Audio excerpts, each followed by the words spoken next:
예, 안녕하세요. 예, 보니까 거의 많은 분을 알고 있어요. 알고 있는데, 그러니까 오히려 좀 쑥스럽고 그러네요. 근데 제가 뭐, 전에 이제 강사들 이렇게 보면은, 뭐, 공부도 많이 하시고, 가방끈도 많이 기시고 그런데, 저는 가방끈도 학사도 없어요. 일찍이 어떻게 한 기농을 해서, 제 이제 그 앞을 어떻게 헤쳐나가야 될까 이런 공부를 하다 보니까 참 주제넘게 이 자리까지 이제 오게 됐는데요. 그래서 제가 이제 처음에 이제 그 양해를 좀 구해야 될 게 제가 뭐 잘난 척해서가 아니고 여러분들 이해를 좀 돕기 위해서 저도 여러분들이 뭐 SNS 이렇게 제 걸 많이 보지만 저는 그 한글을 굉장히 그 사랑하고 아끼는 사람인데 오늘 여기서는 이해를 돕기 위해서 좀 유식한 척 한자를 좀 쓰겠습니다. 뭐 써야 돼요. 이거 예책이니까 좀 양해를 좀 해주시기 바라요. 그리고 제가 지금 아까 소개를 하시기에는 처음에는 저를 가지고 뭐 안내를 할 때 죄야사학자 이렇게 해놨더라고. 내가 무슨 학자도 아니고 그 다음에 그래서 내중에는 뭐라고 했느냐면 생활 우라스 기록 역사학자 이렇게 써놨더라고. 야, 근데 이것도 제한테는 사실 분에 넘치는 호칭이고 당치가 않다. 그래가 제가 제 그 소개를 하라고 할 때 뭐라 그랬냐면은 처사라 그랬어요. 왜냐면 벼슬 없는 사람이니까 뭘 하고 있지 않은 사람이니까 처사 박창교 해놓고 가로 해놓고 이렇게 하라 그랬는데 어떻게 주최 측에서 이렇게 했어요. 그래서 이거 너무 이제 좀 부담스럽더라고요. 근데 이 처사라는 말이 여러분들 많이 들어보셨겠지만 뭐 절에서 그 일하시는 분 어떤 절에서는 뭐 거사라고 하기도 하고 처사라고 하기도 하는데 사실 이 얘기는 우리 농서 가장 방대한 농서 임원경제지라고 있습니다. 제가 오늘 책을 막 가져올까 그랬는데 워낙 많고 아니 각 종류별로라도 가져오려고 그랬는데 그래서 아주 한 권도 안 가져오는 게 낫겠다 싶어가지고 안 가져왔는데 임원경제지에 보면은 그 처사가 나와요. 그래서 사람이 사는 거는 항상 이렇게 출과 처로 나오더라고. 그러면 그 우리 여기 뭐 동일한의원 한학을 하시는 그 박석준 원장님이 계셔가지고 좀 부끄럽지만 인지처사유 출처 이도라. 사람이 사는 데는 두 길이 있다. 딱 이렇게 했어요. 근데 출하고 처는 제 생각으로는 이게 그냥 뭐 공간, 도시에 살고 농촌에 살고 벼슬을 하고 안 살고 이걸 떠나서 이거는 자기의 인생관, 어떻게 보면 자기의 세계관 아니면 또 이 우주를 보는 눈, 이 차이라고 봐요. 이 중에 아마 기농 하신 분들이 제가 볼 때는 많은 걸로 아는데 기농이 단순히 도시에 있다가 뭐 계산으로 와서 농사 짓고 산다. 이런 차원은 아닌 것 같고 또 문화생활이 좀 바뀐 거 이것도 아니고 이건 자기의 결단에 의한 하나의 어떤 문명사적인 어떤 전환이다. 저는 이렇게 생각을 해요. 왜냐하면 그거와 비슷하게 지금 출가처를 저는 그렇게 좀 이해를 하고 싶고요. 이게 이제 그 임원경제지 그 예언이라고 그 방대한 책에 맨 첫머리에 딱 이 얘기가 딱 나와요. 사람이 사는 데는 두 가지가 있다. 그러면 두 가지 중에서 출은 뭐냐? 제세, 택민. 세상을 구제하고 백성들을 살림을 윤택하게 한다. 그리고 나가서 이제 벼슬살이 하는 거예요. 출사, 벼슬길에 나서는 거고. 그 다음에 여기 처라는 거는 뭐냐면은 어떻게 규정을 했느냐면 그 서유구 선생이 식력, 양지. 먹고 이렇게 살면서 자기의 뜻을 기르는 것이다. 이렇게 표현을 해놨어요. 그래서 제가 이제 여기서 처사라고 붙인 거는 꼭 뭐 제가 잘났다는 얘기가 아니고 이런 데서 나왔다. 벼슬 하지 않고 시골에서 그냥 산다. 아마 기농에서 농사 짓고 사는 우리 박달 이장님은 저 관직이 있어가지고 처사라고 할 수가 없을 것 같기도 하고요. 어쨌든 간에. 그래 이제 이 처사는 사실 옛날에 보면은 이런 얘기가 있죠. 삼정성, 불여, 1대제학. 이게 막 흔들려가지고 글씨가 있는데, 새 정승이 부려 뭐 같지 않다. 대제학 하나만 못하다. 이런 얘기가 우리 뭐 가끔 들어보셨죠? 근데 이 대제학은 대제학 3대제학의 1선생만큼 못하다. 이 선생은 여기서 율곡택에 이런 걸 얘기하는 거죠. 그죠? 그 다음에 새 선생은 부려 1처사다. 이런 얘기가 우리 그 옛날 그 문헌에 이제 나와 있어요. 그러니까 이 처사라는 게 어떻게 보면 굉장히 훌륭한데, 제가 이걸 붙이자는 건 아니고, 이 앞에 가로 열고 살림이 들어가야 돼요. 살림에서 벼슬 하지 않고 있으면서도 이 선생이라든가 이런 걸 모든 걸 다 그 쉽게 얘기하면 그 지휘를 할 수 있다 그러나, 그런 역할을 하는 분이 어떻게 보면은 이 처사이죠. 근데 제가 이제 이렇게 처사를 붙이는 거는 제가 잘나서 그렇게 붙인 게 아니고 그냥 그런 뜻이다. 이렇게 그냥 생각하시면 되겠고요.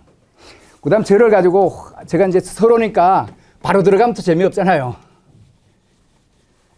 이 호칭이라는 게 얼마나 우스운 거냐면은, 지금 내가 왜 그러냐면 이 주최 측에서 저를 제야사학자 내지 아까 뭐 기록 역사학자 이렇게 붙였기 때문에 제가 시비를 좀 걸고 싶은 거야.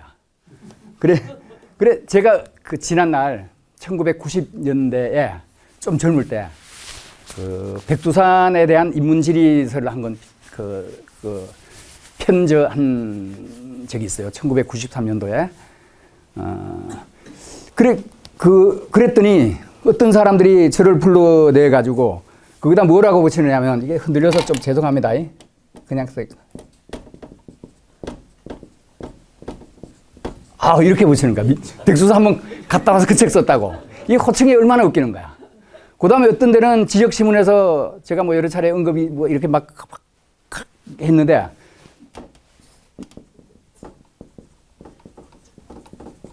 인문지리 연구가 또 이렇게, 이거 뭐 제가 이거 뭐 신문에 직접 내 가지고 이렇게 붙여놨더라고. 내 허락도 없이. 나는 사실 아니거든요. 근데 내 혈압도 아닌데 지금 뭐 막 역사학자로 이렇게 붙여놓은 거야. 그래서 제가 시비를 거는 거고요.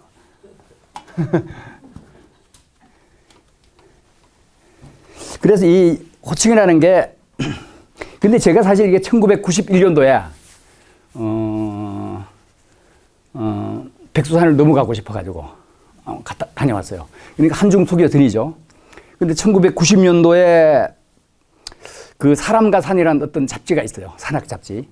조선일보에서 나오는 거는 산이고, 다른 거기 보내 백두산 100만 원이면 갈 수 있다.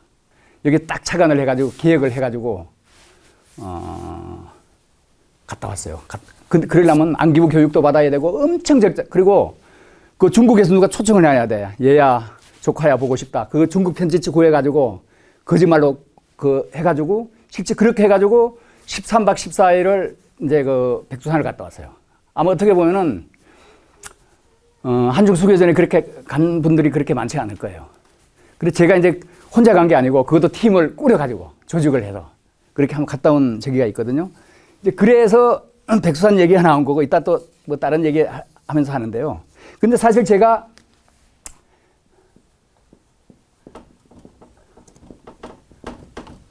사실 사학도예요. 근데 그 사학과를 댕겼던 어떤 학생입니다. 그냥 뭐 무슨 연구자는 아니고, 제가 어떤 그 시대적인 상황 때문에 1980년대라는 그 엄혹한 그 시에 대학 4학년이 있는데 학교를 이제 그만두게 됐어요. 그래서 저는 이제 그 학업을, 그 뒤에 이제 복교 허용 조치도 이렇게 되고 그랬는데 학교를 안 가고, 어쨌든 저는 그래서 지금 학위가 없습니다. 아무 학위가 없어요. 그래서 그러다 보니까 이런 데 역사에 대한 이 관심이 상당히 많아요. 지금 충북 향토사 그 연구회 회장님께서 와 계시는데, 계산에 이게 있을 때 한 20년 전에 제가 계산 향토사 그 연구회 거기에 한번 가서 좀 배우고 이렇게 하려고 그랬는데, 그때 이제 그 연령이 너무 많으신 할아버지들이 이렇게 계시고 해가지고 제가 그 못 어울릴 것 같아가지고 그때 활동을 안 했어요. 그때 아마 많이 이끌어 주셨으면 제가 많이 더 컸을 건데, 회장님. 그래 이제 어쨌든 사학도였기 때문에 역사에 관심을 많이 가지고, 제가 한 문제는 제가 고등학교 때부터 헌책방을 아주 좋아해요. 물론 그 이후도 쭉 지금도 헌책방을 아주. 근데 지금은 이제 온라인으로 하죠, 그죠?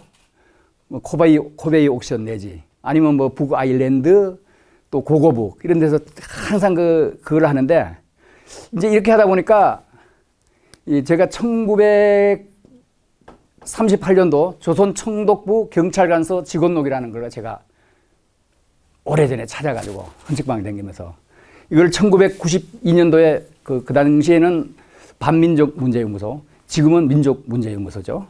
거기다가 이제 줬어요. 그랬더니 그 자료가 별거 아닌 자료인데 거기 보면은 어떤 경찰관이 있어. 이 사람 나이 몇 살, 그 다음에 그 키 얼마, 유도 몇 단, 봉급 얼마, 이것까지 다 나와 있는 거야. 거기 보면 여러분들이 잘 아는 그 노독설이라는 사람 있죠. 그 사람도 있고, 아주 뭐, 정말 가장 그 친일 악질적인 그 친일 반민족 행위자이죠. 그리고 제가 살았던 어떤 동네에 제가 이름은 지금 아무개가 있어요. 이분이 그 고등계 형사였어요. 그래서 우리 동네에 큰 가수원을 하면서 그 동네 분들을 전부 이제 그 동네 분들은 아주머니들은 가서 이제 품 팔고 사갔다고 이제 이렇게 하는 가수원인데 얼마나 혹독한지 뭐 저도 그 어릴 때 그 동네에서 그 서리대장 격으로 그 활동을 많이 했는데 우리 형 또래 되는 사람들은 이 집에 가서 잡히면은 그냥 사가 넣는 그 반지하 창고 있잖아. 그따가 해놓고 개를 가지고 쳐넣는 거야. 뭐 그러기도 하고. 저는 이 집 큰 가수원에 있으면 여기다 이제 조그만 모서를 파놨어요. 여기 이제 그 배도 띄워놓고 이렇게 하고 있어. 성 아무개 씨가. 그리고 우리는 초등학교 때 얼마나 더워. 이런 데 가서 그냥 어쨌든 간에 들어가서 멱이라도 땅 까면 이 사람이 전부 다 우리 옷을 다 가져가 버린 거야. 그래가지고, 우리 동네 아주머니한테 그 풀가지를 가지고 꺾어가지고, 옷 좀 찾아주세요. 이렇게 가지고 옷은 간신히 돌려받았어요. 받아가지고 그날 밤에 이제 복수를 한 거지. 가수원에 들어가가지고. 그때 그 사과나무를 쭉 심어놨는데 그 수박을 그 밑에 전부 다 심어놨어. 그리고 우리가 한 여러 명을 되도록 쪽수가 많으면 좋잖아. 요만한 거에 비해서 이만한 거 아니면 모든 걸 다 한번 박살낸 그런 적이 있어요. 그래서 제가 여기서 이 사람의 이걸 해가지고 그 역사의식 그때 그걸 눈을 좀 뜬 거야. 그래가지고 제가 청년기에 들어서면서 어쨌든 그 사회운동 내지 사회활동도 이제 하게 되는 이런 계기가 된 적이 아닌가 싶어요. 그래, 제가 아까 사학과 다녔다 그래서 그런 거고. 그 다음에 또 하나는 제가 지리산에 가가지고 그 대성골 1951년 겨울에 그 지리산 대토벌 당시에 폭격을 했는데 거기 가서 제가 정보를 입수하고 그 동네 상군을 앞세워서 1993년이에요. 지리산을 가가지고 그 빨치산 6월로 되는 유품과 6월을 딱 쏘였는데 목은 없어. 근데 그 가방이 있고 가죽 가방인데 그 안에 이게 물이 이렇게 고여 있어가지고 예를 들면 물 위로 이렇게 떠 있는 거는 그 바람사기 작용, 풍화 작용이 좀 됐는데 그 속에 이제 마침 바위 밑에 그 습이 짝 있는 거야. 이런 데는 그냥 뼈가 그냥 그대로 다 있는 거예요. 그래 이걸 수습을 해가지고 그때 간 분이 한 분이 그 김명태 선생님이라는 분이 계셔요. 이분은 그 이현상 호위대원이었죠. 그런데 내중에 이제 북한으로 올라갔어요. 맨 처음에 이제 이문원이 올라갔고 나중에 이제 세 분이 올라가셨는 그 한 분으로 이분이 따라 올라가셨는 이분하고 같이 가가지고 이걸 해가 1993년 6월 25일 날 신문에 공개를 한번 했어요. 그래가지고 지금 여기 제가 이게 있으면 좋은데 이게 준비가 잘 안 된다 그러더라고. 그럼 나도 힘들어. 왜냐면 이런 거 해가지고 탁 띄고 하면 좋은데, 그죠? 모든 게. 그래 이걸 전부 다 사진을 내가 찍어가지고 잘 보이지도 않아. 이런. 그래 신문에 공개를 한 이런 또 일이 있고요. 또 하나는 또 제가 아까 수집한다고 이런 걸 말씀을 하셨는데 지금 제가 그 괴산 지도를 하나 가지고 있는데요. 이거 물론 그 근대 지도예요. 1918년 토지조사사 그 무렵. 그러니까 일본 조선 총독부, 그러니까 대정 7년으로 나눈 거야. 이 대정 일본의 연호가 명치, 대정, 소화 이제 이렇게 나가잖아요. 대정이 1912년부터 나가는 거야. 그러면 대정 7년이면 한 1918, 19년에 나온 지도인데 이거는 계산댐이 있기 전에 제가 이거 계산군에서 필요하면 내가 이렇게 기증을 한다고도 마음으로 먹고 있는데 뭐 달라 그러질 않네. 나도 뭐 돈 주고 구한 거지만. 여기 보면은 그 옛날 이름 물론 여기 이제 가라카나로 돼 있어, 가라카나로. 그러니까 지금은 웅현 이렇게 나와 있지만 여기는 곰님이를 가라카나로 이렇게 다 표현을 해놓고 있죠. 그래서 제가 이런 자료 수집 내지 이런 거 뼈 찾아고 댕기고 뭐 문헌 발고 이런 데에 대해서 관심을 가지고 있는 건 제가 그래 한 사학도에 피는 좀 흐르고 있구나. 그냥 이렇게 좀 자부는 해보고 그러다 보니까 농소에도 많이 이제 관심이 있고. 그래서 저는 제가 사실 뭘 하는지 잘 몰라요. 아마 제쳐도 저 사람 뭐 하는 거야? 학교 다니는 우리 아이들이 키우면서 학부모 직업란 이렇게 쓰라 그러잖아. 우리 아버지 뭐 하시지?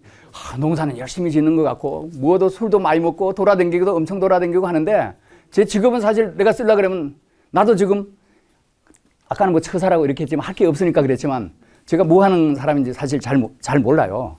잘 모르고 그래서 옛날에 그랬잖아. 옛날 어른들이 다 이름이란 거는 명가명은 비상명이라 이제 이렇게 얘기를 했고 저도 또 그런 상을 이름에 대해서 무슨 호칭에 대해서 상을 가진다는 거는 이거 다 저기라고 봐요. 허망하다.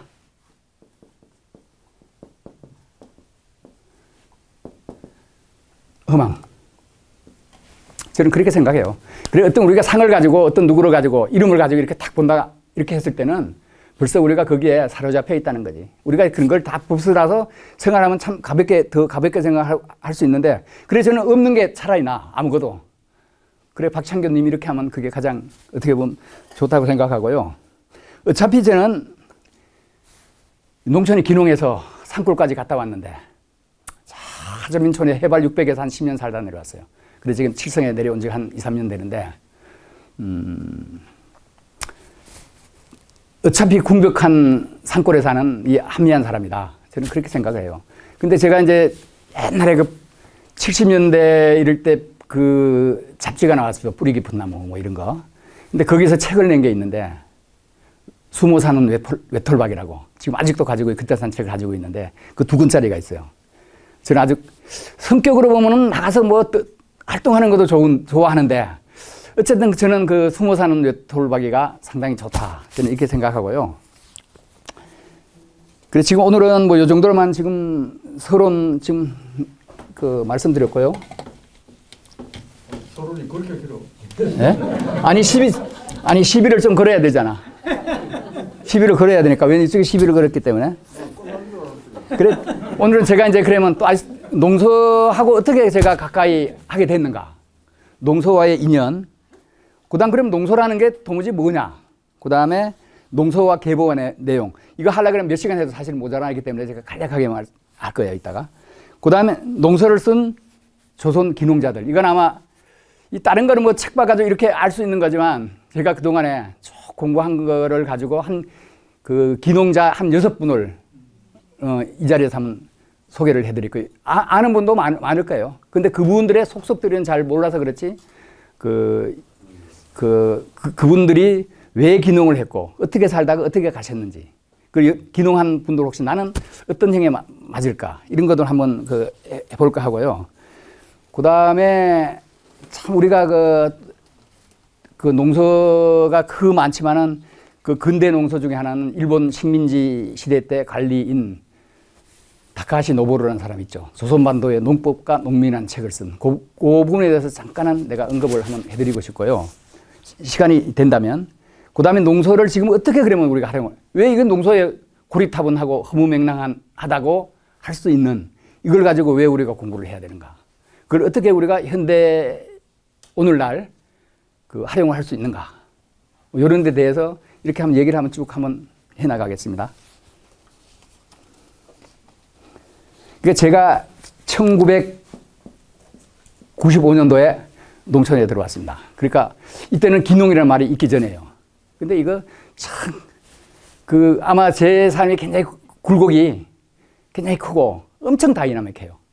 공간적으로. 그냥 여기 하여튼 별의별 일을 또 다 하고 그렇기 때문에 저도 죄를 잘 모르는데 이때부터 지금 올해 이렇게 지금 한 28년 고추 한 27번 정도는 심었던 것 같아요. 그렇게 농사를 이렇게 했는데 제가 이 기농을 하게 된 거는 가장 큰 어떤 계기랄까? 이것은 제가 어떤 70년대 후반에 나온 어떤 책을 읽었기 때문인데요. 그 책이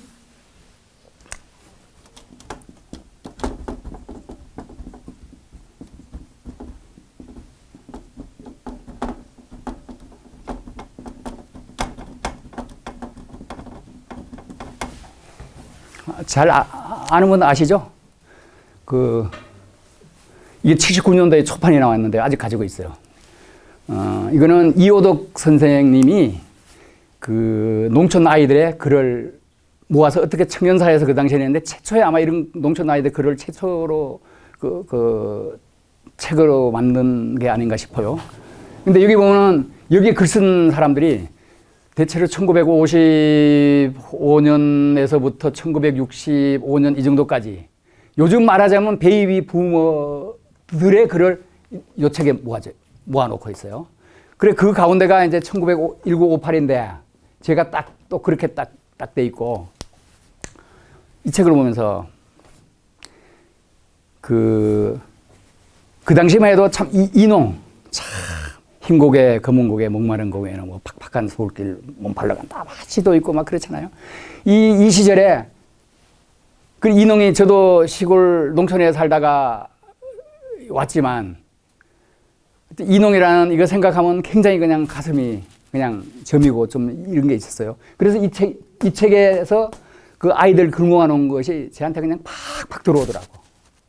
어쨌든 그래서 제가 이제 오게 됐고, 그래서 제가 이제 농소에 이렇게 관심을 가지게 되는 거는 이상하게 제가 뭘 어떻게 했는지, 왜 다른 사람 안 하는 짓을, 근데 저는 어디 가서 내가 특별하게 살라고 하는 이런 사람은 아니었던 것 같은데, 이 학교 다닐 때도 저는 고무신을 신고 책보를 싸가지고 다녔단 말이에요. 다른 사람은 구두 신고 저 가방을 들고 다니는데. 그래서 저도 그 티내는 걸 별로 안 좋아하는 성격이 같은데 어떻게 그렇게 또 됐고, 그 다음에 공부를 이제 쭉 하다 보니까 이제 자꾸 이제 뭐 접하는 게 있잖아요. 그러니까 이제 상경표라든가 우리나라의 산의 그 족보책이죠, 그죠? 백두대간 이런 것이 다 여기서 나온 거예요. 백두대간, 한남금묵정맥 뭐 이런 것이. 그 다음에 제가 1995년도에 기농했는데 그 전에 뭘 했느냐면은 우리밀 살리기 운동 충북 첫 사무국장 일을 봤어요. 이제 이걸 보면서 이게 그러면 사무국장 하는데 뭔가 좀 알아야 될 거 아니야. 그러다 보니까 옛날 책을 이제 들여다보게 되고 찾다가 보니까 맨 처음에 만난 책이 산림경제예요. 그 유명한 산림경제.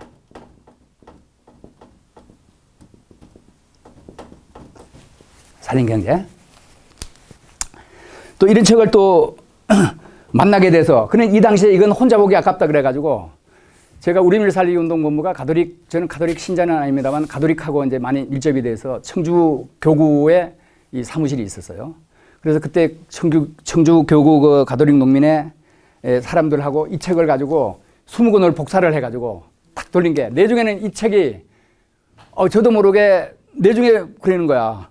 야, 집을 지으려는데 야, 산림경제에 보니까 무슨 날 뭐, 그러니까 이게 옛날로 되돌아가는 거지, 이런 걸 자꾸 저한테 또 묻고 그러는 거야. 근데 이 책자가 엄청 파급력을 가졌다, 저는 이렇게 생각을 합니다. 그래서 내중에 또 중부판도 나오고 하지만은 이 산림경제가 저는 어쨌든 농소를 가지고 처음으로 만났는데, 여기 보면 별별 게 다 나오죠. 뭐 치포, 그러니까 밭농사 짓는 거, 그다음 볶거, 집 짓는 거에서부터 음식 만드는 거에서부터 이게 16 부라 그래야 되나? 16 부분으로 나눠져 있어요. 어쨌든 이건 이따가 참 말씀드리기로 하고요. 너무 좀 많아서. 아까 이제 상경표 이런 걸 또 하다 보면은 제가 충북에 지금 한남금묵정맥 들어보셨죠? 그러니까 제가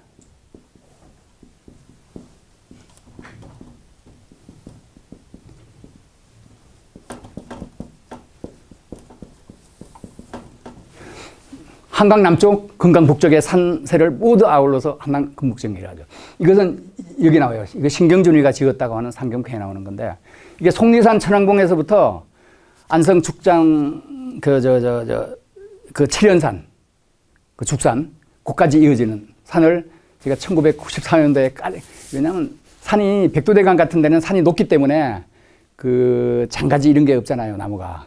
그래서 몸에까지 다 긁혀가면서 10몇 회에 걸쳐서 이걸 한번 그러면서 인근의 마을 조사하고 이런 걸 하면서 한번 한 적이 있어요. 그 기록이 지금 여기 그때 탐사 계획안 이런 걸 제가 다 짜가지고 이렇게 이제 하고 댕겼었는데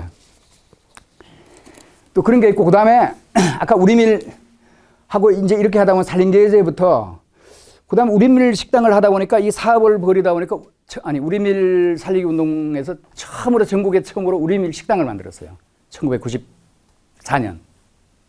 근데 제가 그 실무자인 사무국장이 나를 할 사람이 없다고 나한테 그 장사를 하라는 거야, 경영을. 근데 저는 사실 이런 거 못 하거든요. 뭐 계산하고 이런 거를 참 못 하는데 어쨌든 안 할 수가 없어가지고 제가 그 우리밀 식당 이른바 전무라는 것을 이제 하게 됐어요. 그러다 보니까 식당 개발도 해야 되고 메뉴 개발도 해야 되잖아. 그러다 보니까 제가 그 남자이지만 이 옛 그 요리 이런 데 대해서 굉장히 관심을 많이 가지고 있었어요. 그러면 실제로 식당 개발을 하려고 그러면은 국수를 만드는데 정말 칼국수를 이렇게 해야 될 것이 아니면 옛날에 이제 국수틀이 있죠.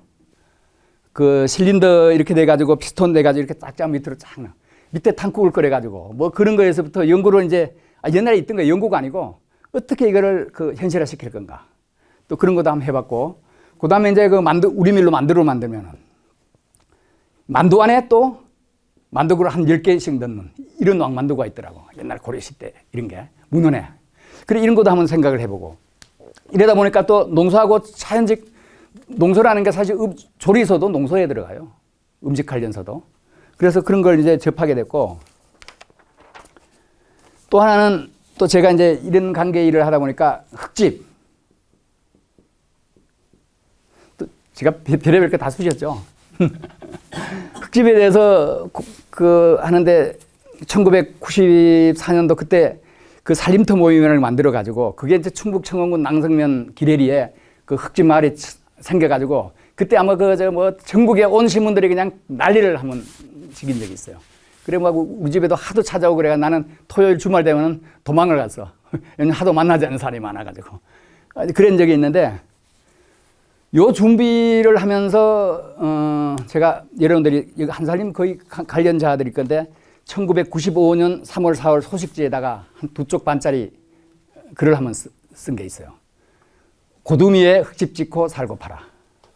이걸 썼는데 이게 뭐냐면 요즘 우리 사는 거랑 사실 똑같아요. 흙집 짓고 그냥 그 미나리 깡도 만들어가서 오염도 막고 어쨌든 뭐 이제 이걸 했는데 이 반향이 굉장히 하여튼 컸던 것 같아요. 그러면서 그해 95년 3, 4월 달에 이걸 쓰고 제가 그해 10월 13일 날 청원군 낭성면, 지금 청주시지만 청원군 낭성면 기레리 고두미라는 곳으로 제가 전격 들어가게 된 거예요. 다른 사람도 아까 살림터 모임 준비를 이렇게 하는데 그분들은 바로 이 결단을 못 내는 거야. 근데 저는 그때 그 3살짜리, 5살짜리 아이 데리고 그냥 무작정 들어갔어요. 그게 어쨌든 제가 이제 또 이 농소하고 또 그 농소를 공부하게 된 이런 것이 다 배경이 되는 건데 그래 그때 막 집을 이제 짓고 그러니까 고두미에 뭐 흙바람 분다 뭐 하여튼 신문에서 그냥 난리를 하여튼 친 적이 있고요.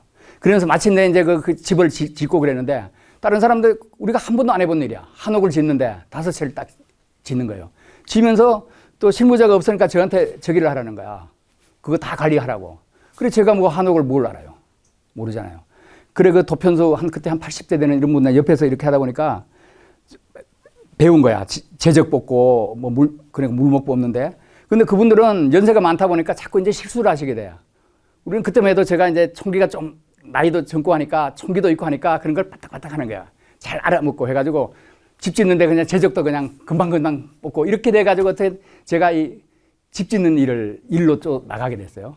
그래 뭐 변산에도 윤구변생 집 짓는데 거기도 가고 제가 뭐 많이 돌아다녔어요. 돌아다니면서 그럼 남들 집만 짓냐. 내 집도 지어야겠다. 그래가지고 제가 1997년도에 이 깃털집이라는 걸 지었어요. 지금 제가 이제 요 당시에 제가 우리 살림집 연구소라는 데서 제가 그 일을 했어요. 그러니까 전국에 이제 그 민가 조사 같은 것도 이렇게 해보고 이렇게 했는데 그 뼈대집은 좀 약하고 그 이게 가장 튼튼하고 좋겠다 해가지고 그래서 그때 제가 그 상냥식을 이게 며칠이야? 10월 11일이네. 제가 기농한 지 2년 만에 딱 이 집을 지어가지고 이 상냥 기념 자료집을 만든 거야. 32쪽짜리. 그래서 이제 이 자료가 지금도 제가 하나 지금 너덜너덜하게 지금 남아있거든요. 여기 지금 그 장만 지금 그 지어왔는데 근데 여기에 이 집을 지으면서 또 농사하고 관련이 되는 거야. 그때 이제 저도 우연하게 보니까 이 건축과 환경 이런 잡지에 옛날 집 짓는 이런 내용이 나오는 거예요. 이게 바로 서유구의 그 서명지에 나오는 내용인데 이게 아마 지금 이분이 안대해 선생이 하는 분이 내중에 혹시 들어보시는지 모르겠지만 산수간에 집을 짓고라는 그걸로 여기 나온 게 그 연재됐던 게 그 책이 아닌가 싶어요. 확실하지 않지만 저는 그렇게 생각을 하는데 번역자는 똑같아요. 여기 보면은 집을 지으면서 실제로 이걸 가지고 농서에 나온 걸 현장에 적용을 했거든. 첫째는 뭐냐? 지붕 단열재를 뭘로 했느냐? 지금 제가 그때는 대패밥이에요. 근데 사실은 이제 손대패밥을 해야 이게 단열 효과가 더 길고 좋은데 근데 저는 이제 그때 기계 대패를 썼기 때문에 어쨌든 대패밥을 쓰고 그 위에 인삼밭에 덮는 거적대기 같은 거 덮고 그 위에 흙을 덮고 이렇게 해서 지붕 단열을 이렇게 했고요. 그 다음에 이 겹구들. 구두를 넣는데 하나를 이렇게 하면 아래목은 뜨시고 윗목은 이렇게 하니까 이렇게 하면 전부 똑같이 간다 이게요. 이게 그 열하일기에 나와요. 박지원에. 최근에 한양에 돈 좀 있는 사람들은 격구들을 넣는다. 그래서 제가 이 집을 지으면서 이런 걸 적용을 한번 시키고 해봤어요. 그리고 어쨌든 농소의 도움이었죠. 그래서 제가 이제 이쪽에 있다가 계산으로 이제 오게 됩니다. 왜? 근데 땅은 좁고 저는 근데 와보니까 농사를 짓고 싶은 거예요. 근데 땅은 좁고 집만 크게 지어놓고 그때 이걸 한 30평을 짓거든. 이거 전부 다 나무 못으로 다 박아서 지었어요. 그래서 이제 땅은 좀 넓고 집은 허술한 데 살자 이렇게 하고 온 게 계산군 장현면에 제가 이제 왔죠. 그게 99년도입니다. 계산해 온 게. 그러니까 여기서 뭐 2년밖에 못 살았어요. 근데 제가 이거 너무 그 집 질 때 공력을 들였기 때문에 내가 유언장 써놓고 이 집 절대 나 팔지 마라. 후손들. 이걸 하려고 했는데 그것도 못하고 2년 만에 계산으로 이제 땅 넓은 데로 이제 스며드는 거예요. 그때 와서 이제 그 농소를 하다 보니까 자꾸 이제 너무 재밌는 거야.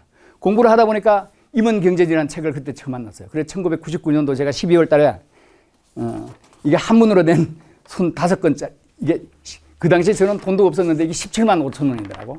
이걸 어떻게 샀어. 근데 한문도 잘 몰라. 근데 뭐 아까 그 사학과 뭐 조금 댕겼다는 이거 가지고 어쨌든 간에 그 겨울 밤을 몇 회를 가지고 이 책하고 씨름을 했던 거야. 그러다 보니까 제가 뭐 번역하는 사람도 아니고 그래서 자꾸 하다 보니까 뭐 법칙이라는 게 또 있잖아요. 이건 이런 것일 것이다. 번역하라 그러면 못하죠. 이렇게 해가지고 거의 주마간상격으로 이 책을 다는 아니고 이 중에 한 5분의 3 정도는 그냥 막 책장 막 넘기듯이 어떤 건 좀 알고 싶은 거는 열심히 공부를 하는데 근데 뭐 아무리 한한대 대자전 이런 거 갖다 놓고도 우리 실력이 안 되니까 물리가 안 타졌으니까 못하죠. 그래서 몇 년은 아주 이걸 가지고 아주 재미있게 겨울을 넘겼어요. 새벽 딱 올 때까지.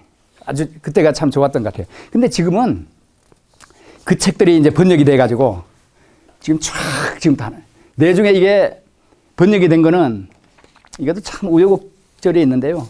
이분들이 젊은 학자들이 그러니까 태동고전연구소라고 임창순 선생의 한학자, 우리나라 제일의 한학자였죠. 그분이 거기에서 밑에서 배운 분들하고 김용욱, 서당에 댕기던 사람들이 30대, 40대 학자들이 한 30-40명이 모여서 이걸 번역을 하자 이렇게 한 거예요. 근데 돈은 없어. 그래 어떤 분이 독지가가 조금 돈을 내고 해가지고 이 책을 번역을 하자 그래가지고 저도 어쨌든 그쪽에 결합을 했는데 그래서 이 책을 그러면 알려야 될 거 아니에요. 그래서 지금 임원경제지 이 개간서예요. 이게 1630쪽이에요. 어떤 한 책에 대해서 이 책에 대한 해설서가 1600쪽 이런 거 아마 세계에서 아마 없는 책이지 않을까 싶어요 저는. 임원 경제지 개발서로. 이걸 그 사람들이 그 젊은 연구자들이 만들어 가지고 우리가 그 세종문화회관에선가 거기서 우리가 그 저기 출판했는데 저도 뭐 여기에 조금 뭐 했다고 이들이 공채사를 한 거는 좀 있는데 이건 다 저기고. 그다음에 이런 과정을 겪다가 총 계산으로 와서 2005년 제가 찾아보니까 2005년더라고.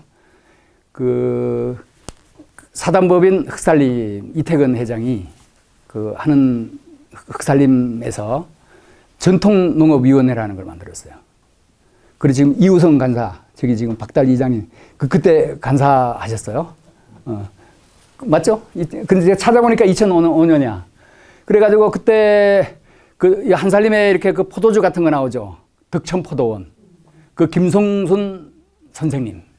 그분이 올해 한 94대 됐을 건데 93세 때인가 시집을 내신 분이야. 그러니까 농사도 하시고. 지금 돌아가셨나 그건 모르겠고 아직 안 돌아가셨을 수 있어요. 괜찮죠? 안 돌아가셨죠. 그분이 그 전통농업위원회 위원장을 하시고 이우성 지금 이장님이 그때 간사를 했어. 우리는 그 위원으로 가가지고. 그때 제가 뭐 잘 알지도 모르면서 가서 아마 이렇게 앞에 나가가지고 농소에 한번 개보를 쫙 그래가면서 한번 설명을 했던 기억이 납니다. 그 전통농업. 그리고 그 청산도 그 저 구들장론 이런 데도 한번 그 답사도 가고 하여튼 그랬던 것 같고요. 그 다음에 이제 이렇게 하다 보니까 여기 다 관련자들이 다 있네. 2016년에 동일의 한의원 저 박석준 원장 계시죠? 머리 허연 분 딱 졸지 마요. 이분이 이제 한양에서 계산으로 내려오시면서 뭘 한번 하자는 거야. 그래서 저는 저분의 꿈을 한번 들은 바 있고 그래가지고 같이 이제 합류하기로 했는데 뭐 한의사가 뭔 농소 공부를 해. 그래 이제 보통 이제 우리가 저기잖아요. 의식 동원. 근데 의식 동원인데 저분은 의농 동원이 하라 그래.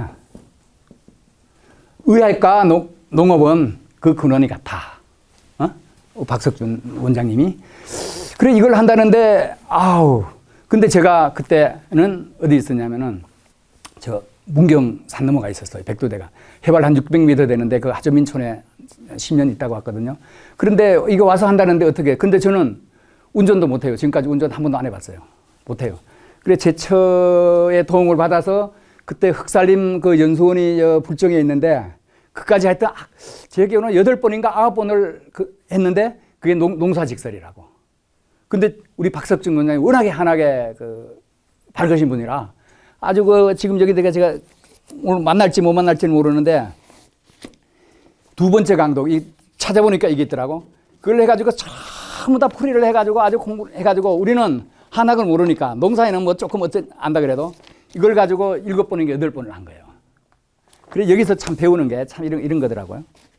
이 농소라는 게 그냥 단순하게 그냥 뭐 농사 기술 뭐 방제 뭐 이런 게 아니고 굉장히 어쨌든 깊이 있는 걸 많이 배우는데 전에 이제 박석준 원장께서 이 자리에서 저도 한번 왔었는데 출판 기념회를 하는데 여기 와서 딱 한자 딱 썼어요. 지. 이게 알지자잖아요. 이거 한자 가지고 출판 개념에 여기 와서 말씀을 하시고 가셨는데 좀 이따 나오지만 여기 이제 음식 비미방 방이라는 요리책이 있죠. 근데 이걸 음식을 맛을 아는 거냐 맛을 내는 거냐. 그래 이 지라는 게 어마어마한 다양한 뜻이 있다. 아마 그렇게 설명한 걸로 이해를 하고 있는데 어쨌든 그런 거라든가. 그 다음에 농사직설에 보면요. 우리 논농사 하시는 분 요즘은 뭐 트랙터로 저기 해버리니까 모르죠. 옛날에는 뭘 했냐면 우리 어릴 때면 쟁기, 그 다음에 썰에, 그 다음에 번지, 긴 나무 떼기 가지고 끌고 다니는 거. 이게 다 농사책에도 지금 이두식 표기로 해서 다 나오거든요. 근데 여기에서 우리가 같이 공부를 하면서 우리 고수님께서도 그걸 모르는 거야. 속 익힌다, 삶는다. 야, 이걸 뭔지 몰라가지고 그때 줄을 이렇게 그어놨더라고. 그래 우리가 거기서 머리를 짜내다 보니까 이 답이 나온 거야. 이건 논을 삶다. 논 삶는다 그러죠. 다 이 삶는다는 가지고 속이라는 걸 쓴 거야. 그래 우리가 이게 별거 아닌 것 같은 건데 이 한자를 우리가 알기 위해서 얼마나 노력을 했는가. 그리고 그 알았을 때 그 쾌감, 그 한 글자를 풀어냈는데 논을 삶다 할 때가 이 삶을 숙자를 쓰는 거예요. 나는 음식할 때만 이런 거 쓰는 줄 알았어. 그랬더니 그게 아니더라고. 그리고 또 그 농소를 하다 보면은 또 여기 참 제가 그때 머리를 치면서 좋아했던 구절이 하나가 나오는데 호미자루에 벼 100줄기가 달려 있다. 그러니까 김을 잘 멸하는 얘기야. 이 얘기가 너무 사무치더라고. 호미자루에 벼 100줄기가 달려 있다. 모가 사람의 공을 다 안다. 뭐 여러분들 많이 듣는 얘기지만 어쨌든 농소를 공부하면서 저도 농사를 주력을 하다 보니까 이런 것이 아주 몸에 와닿더라고요. 그래서 이제 뭐 이러한 여러 가지 농서, 집짓기, 상경포, 우리 문화에 관한 이런 것이 아우러지면서 농소에 대한 그 이해를 좀 더 제가 진전시킬 수 있었다. 저는 이렇게 생각합니다. 그래서 지금 요거는 농소에 지금까지 뭐 인연에 대해서 얘기했고요. 잠깐만요. 너무 딱딱한가요? 아니죠? 괜찮죠?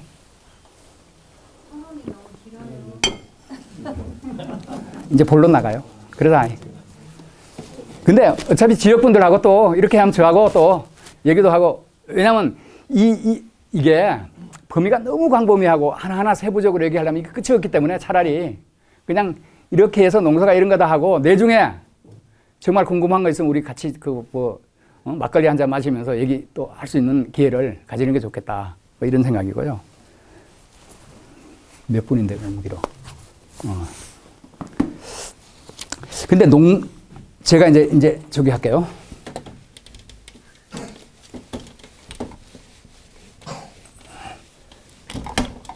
그래 농서 과연 무엇을 농소라는 거예요? 우리가 보통 농서 그러면은 그 농사 짓는 책 단순히 이렇게 생각하는데 여기서 좀 말씀드리는 농서는 우리 그 전문가들도 얘기하는 거는 굉장히 그 범위를 광범위하게 봐요. 그래 우선은 첫째는 백과전서. 우리 그 전통사회의 그 일상생활을 종합적으로 다루는 백과사전이다. 이렇게 본 거예요. 근데 그 백과전서는 서구하고 우리하고는 조금 틀리죠. 그죠? 서구에는 그 디드로와 뭐 달랑베일 이런 사람들이 편집한 백과전서는 사실 프랑스 혁명을 이끌어낸 그 책이죠. 그죠? 근데 거기는 볼테르, 루소 이런 사람이 다 필진으로 참여했어요. 근데 우리 그 농서를 쓴 사람들은 정말 뭐 한미한 선비에서부터 이름난 사람도 있지만은 뭐 그 중인들도 썼어요. 뭐 사대부만 쓴 게 아니에요. 뭐 여성들도 썼고 우리 농서는 그래요. 그리고 백과전서이고 그다음에 가장 많이 나오는 게 식품재료 생산서다. 그죠? 농사는 아니까 어차피 뭐 쌀, 뭐 반찬 해 먹으려면 마늘, 양념에서부터 모든 걸 다 농사 이런 거잖아요. 그러니까 이제 여기에 해당되는 것이 예를 들면 임원경제지라든가 산림경제라든가 그다음에 뭐 규합청소 그 여성분이 쓴 건데 이제 이런 것이 어떤 그 종합 백과전서에 해당되고요. 뭐 여기에 해당되는 건 아주 많죠. 그죠? 음식 비밀방. 내중에 세부적으로는 제가 조금씩 더 말씀드릴게요. 요거는 음식 비밀방은 요리서로 들어가고요.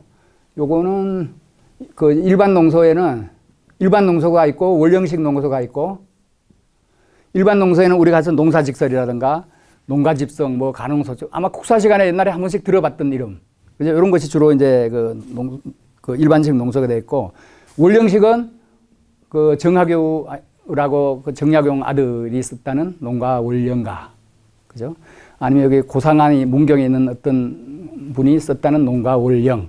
뭐 그다음에 사시찬요. 뭐 여러 종류가 있는 게 이런 것이 원령식 농가고요. 그다음에 여기 보면 우리는 농수산부 이렇게 하는데 수산도 다 어쨌든 농소로 같이 그 포함을 시키더라고요. 그러니까 뭐 수산이라는 이런 거는 이제 자산어부 같은 거죠, 그죠? 다 들은 이름이고, 그 다음에 축산서, 그 다음 축산서는 이제 뭐 소가 병이 걸렸어. 그러면 어떻게 고쳐야 돼? 이런 거 우이방, 마이방 이런 책들이 다 여기 이제 여기 들어가고요. 그 다음에 조리 및 식품 가공서가 이제 일반 조리에는 음식방이 있고, 그 다음에 제가 뭐 많이 이런 책이 있어요. 재밌는 책 하나 제가 소개해 드릴게요.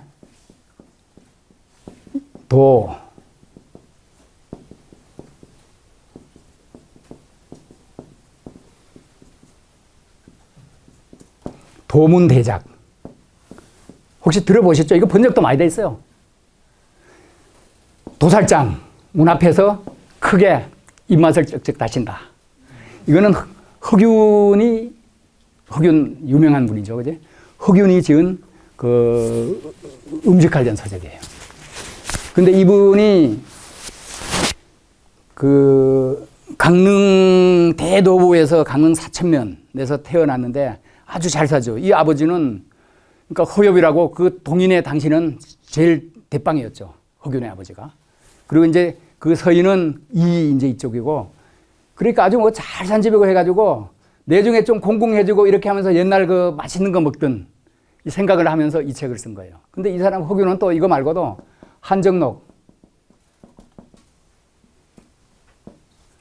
한정록이라는 이 책도 썼는데, 이 책은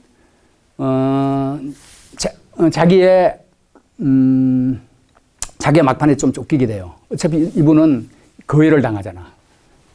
다 묶어가지고 그냥 몸을 찢어가지고 그렇게 나오죠. 기록은 그렇게 해가지고 요즘 말하면 강화문 내거리에 탁 달아서 반역죄로서 역모로서 그렇게 가는 분인데, 막 쫓기는 이 순간에도 자기의 그 안정, 임탄 그냥 확 터놓고 이런 거를 그 서술한 책인데, 막판에 아주 중요한 게 있어요.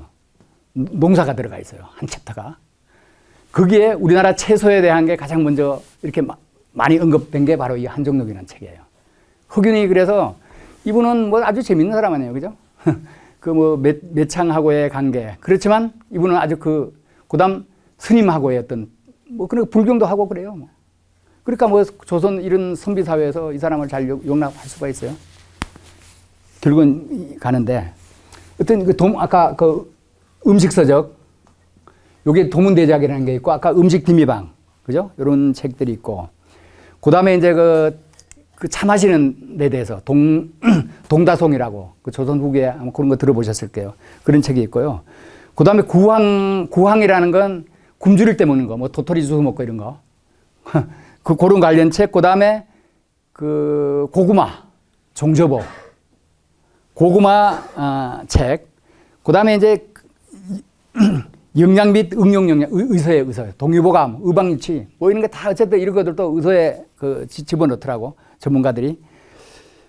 그 다음에 민간요법, 그 다음 식품 관련 생활서, 그런가 풍속, 이런 게 다 들어가, 세시 풍속 다 들어가고, 경제 동국 여지성함 택리지까지 경제 및 지리지 모든 거 들어가고 일괄적이 하는 것 같더라고. 그리고 또 하나는 근현대농서.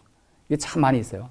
근현대농서는 가장 빠른 게 1885년에 안종서라는 사람이 농전 신편이라는 책을 써요. 여기는 암모늄 이런 얘기도 나오는 거야. 그러니까 이제 일본의 농업 기술을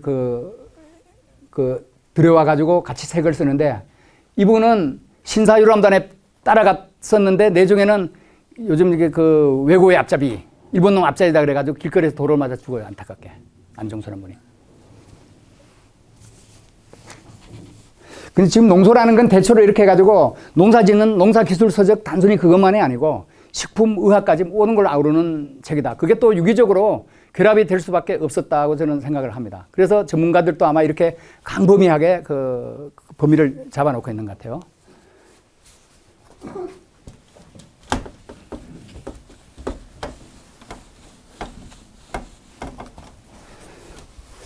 그러면 농소의 계보에 대해서 한번 제가 말씀을 드릴게요. 어떻게 흘러와가지고 지금 여기까지 왔는가. 우리나라 최초의 농서가 우리가 항상 배울 때는 그 농사직설로 알죠, 그죠?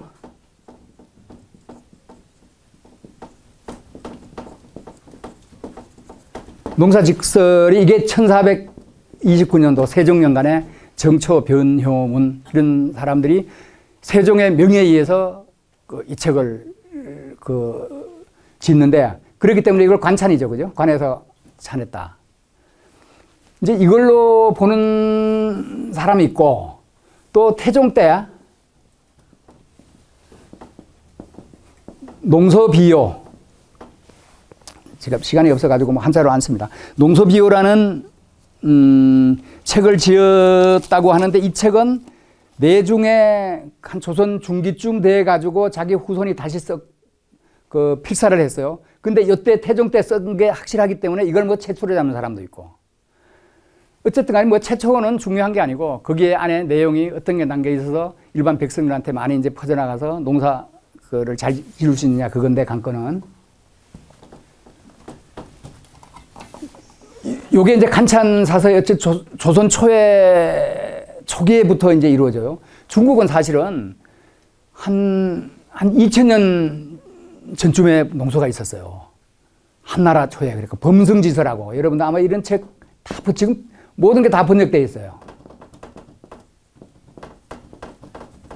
이 범승지라는 사람이 쓴 아주 책이에요. 그 다음에 중국 저기 중은 재민여술. 그 다음에 농상지표. 대표적인 책이 중국에서는. 그러니까 우리나라 때 써진 거지만 우리나라에서 많이 베껴가지고 쓰다 보니까 중국 하북지방의 그 농법이 우리나라하고 잘 안 맞는 거야. 그러다 보니까 주체적인 농법들이 자꾸 나오기 시작해요. 처음에는 그래, 아까 농서비요라고 하는 거는 농상지표의 그 축약판이라고. 그래서 이제 중국에서는 오래전부터 이런 것들이 써왔는데, 이 책들을 좀 초록하고 줄이고 축약시키고 이렇게 해오다가, 요거는 최초의 어쨌든 우리 주체적 농법에 의한 이 책이죠. 이게 이제 관찬사서라고 한다면은 이 당시에 1450년경에 이 금양잡록이라는 책이 나와요.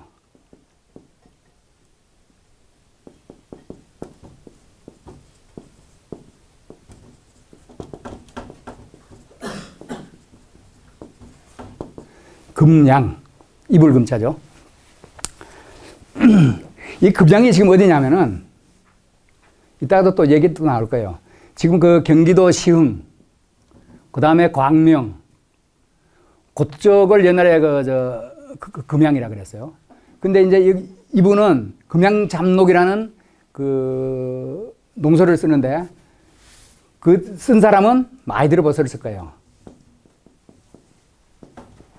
강희맹. 이 사람은 자기 형이 강희안이야. 그림 조선 초기에 안견한 그림 잘 그리는 사람. 이 사람 동생이에요, 강희명은. 그리고 이 사람은 60살에 죽었는데 52세까지 벼슬을 하다가 시골 금양에 들어와서 농사를 지어가면서 이 책을 이제 쓰는 거예요. 근데 자기가 처음엔 잘 모르니까 이런 거야. 처음에는 2월 달에 벽시를 뿌리는 거야. 그러니까 요걸 이제 동네 어른들한테 쿠사리를 엄청 먹는 거죠. 그지? 뭐 이런 글도 있고. 그러다 보니까 이 사람은 노농가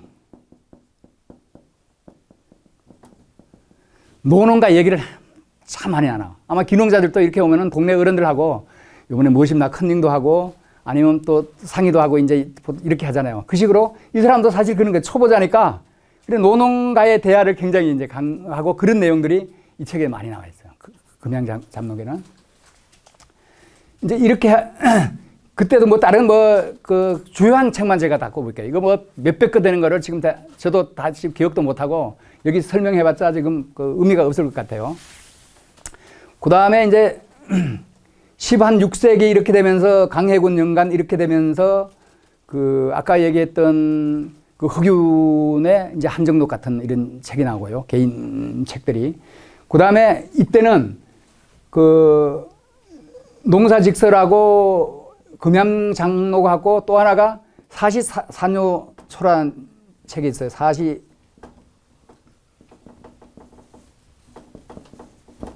사시찬요. 초.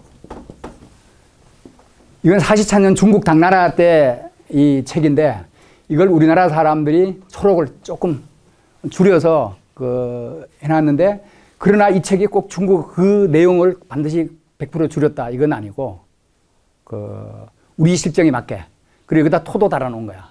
그래서 사람들이 토도 이제 달아놓고 이제 이런 책이 있었는데, 이것도 지금 강희명이 썼다고 해요. 그런 지금 연구가 이루어졌고, 그렇게 해서 여러분들이 그 많이 들었던 신속이라는 사람이 그 당시 공주 목사를 했죠.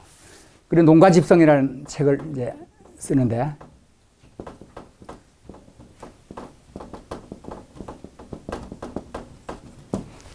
근데 이 사람은 자기가 뭐 썼다기보다도 농사직설, 금양잡록, 사시찬요초, 그 다음에 세종건농문, 요걸 합쳐가지고 만들어 놓은 건데, 이 책에 그런데 어쨌든 그 조선 초기의 이 자료들을 다 모아가지고 낸 책이거든요. 그리고 이 책이 아주 내중에 인용이 많이 돼요. 이 책이. 그 다음에 이제 이 무렵에서 17세기쯤 들어오면은 아까 얘기했던 산림경제라는 책이, 제가 처음 만났던 이 농서, 이 책이 나오기 시작하는데, 이 산림경제는 홍만선이라는 분이 쓰는데,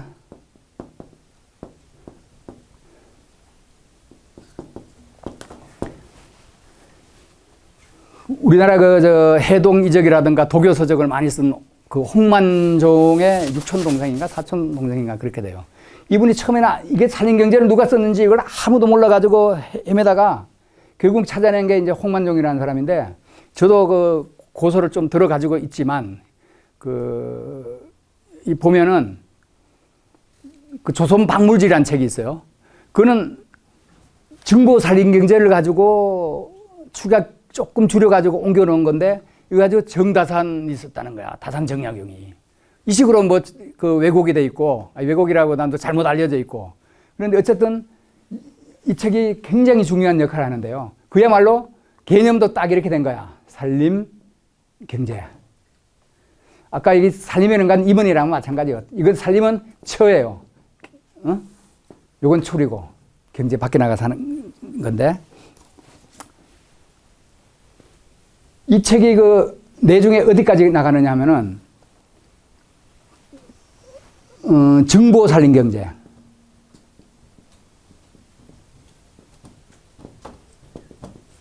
이 책이 2배가 돼버려. 한 100년 지나면은. 이 책은 유중림이라는 사람이 썼는데요. 이 사람 군의관이에요. 그러니까 중인이에요. 이 책을 상당히 증보해가지고 이것저것 많이 모아가지고 했는데, 이 책에 참, 그런 현실성은 상당히 좋으나, 모든 이 책 어디서 따왔다, 인용 서목을 하나도 밝히지 않고 있어. 이게 좀 단점이에요. 근데 이 책도 지금 벌써 오래전부터 음식 연구하는 사람, 여기도 음식이 굉장히 많이 나와 있거든. 그러니까 벌써 오래전부터 음식 부분만 따로 옮겨가지고 정보산림경제 한 10년도 넘었어요, 벌써. 그런 책이 음식 관련이 나오는데, 그리고 산림경제가 꼭 이것뿐이냐? 산림경제 초, 산림경제 보, 산림경제 보유, 뭐 이런 식으로 해가지고 이 산림경제가 미친 영향이 엄청 커요. 끝에 조금 하나 붙여가지고 그냥 책을 왜냐하면 옛날에 지금처럼 인쇄를 해가지고 막 돌리는 게 아니니까 전부 다 필사를 하잖아. 필사를 하다 보면 조금 줄이는 거는 초고, 더 보태는 건 보유고, 이런 식으로 막 고무줄을 늘리고 줄이는 식으로 책을 이렇게 만들었다. 그 다음에 이 책들이 다 나오기 전쯤에 한 17세기엔 또 이 박세당이라는 사람이 있어요.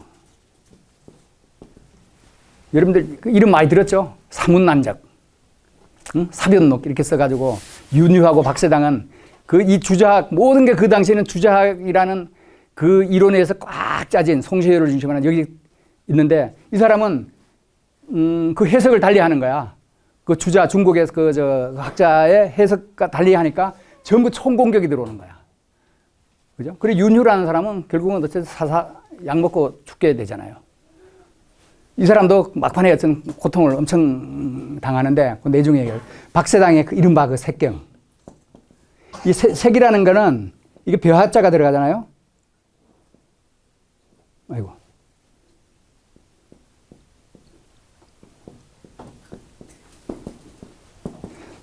색이라는 거는 거둔다는 뜻이에요. 수확한다. 가색 그러면은 가색 그러면은 씨 뿌리고 거두는 과정, 농사를 가지고 가색이라고 옛날 그렇게 얘기했어요. 그래 이제 그러니까 이 농사 책인 거야 어쨌든 이 색경은. 뭐 이따가 또 자세히 또 그 기농자 얘기하면서 또 한번 말씀드릴게요. 이러한 모든 책들을 거의 아우러 가지고 결국은 19세기에 임원경제로서 모든 게 흘러 들어오죠. 이 책은 임원경제지는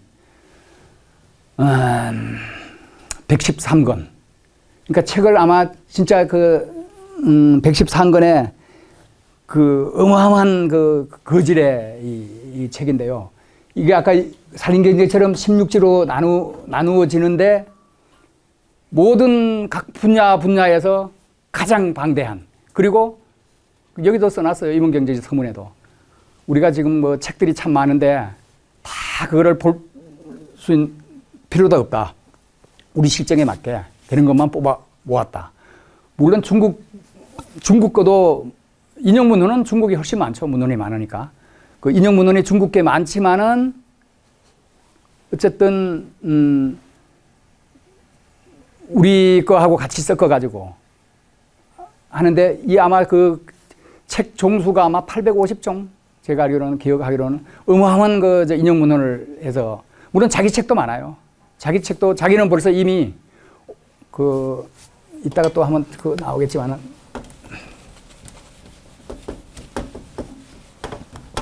자기가 농사에 관계된 걸 가지고 뭘 쓰냐면은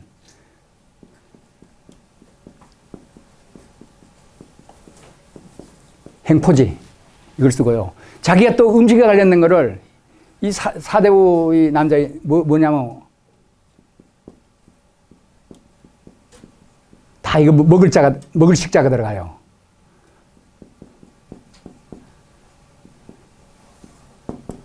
옥리 잡지.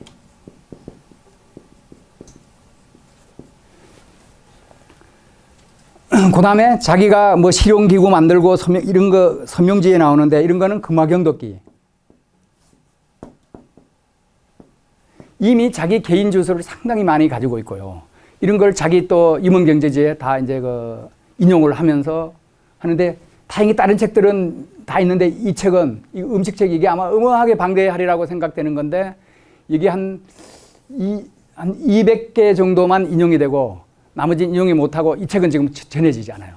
그래서 이 책의 실체만 지금 알 수 있게 되는 거고. 임원경제지가 그래 모든 지금 그 조선 초기부터 있던 이 농서들을 물론 이거 말고 수없이 많습니다. 그 갈래갈래들을 큰 그냥 바다로 흘러모으는 이런 역할을 하게 되는 거죠.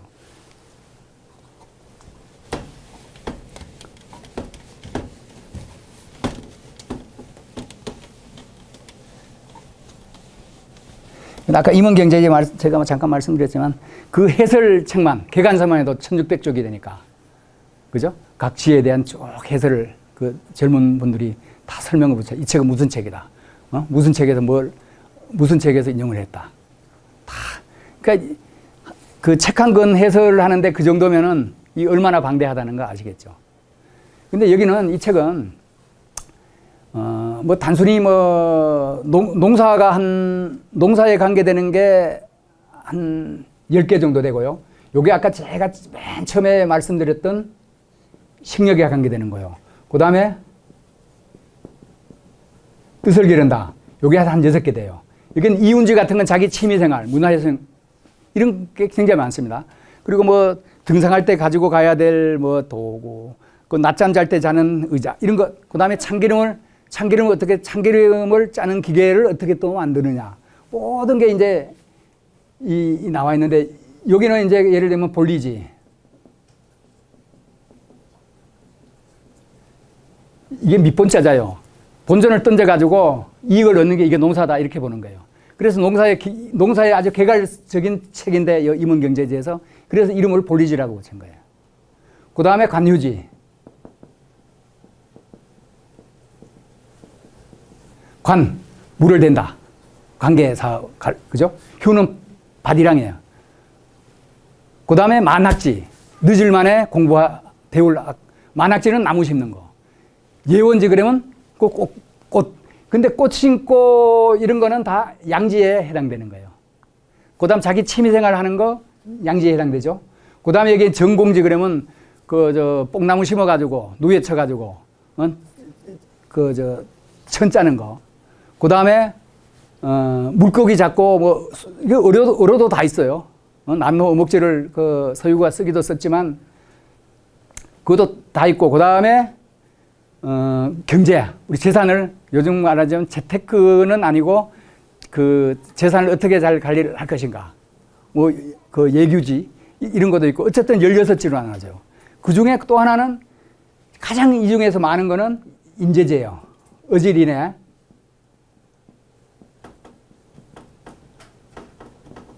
인재지와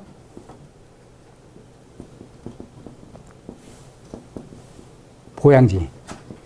인재지는 말 딱 들어보면 알겠죠. 의학책이에요, 의학.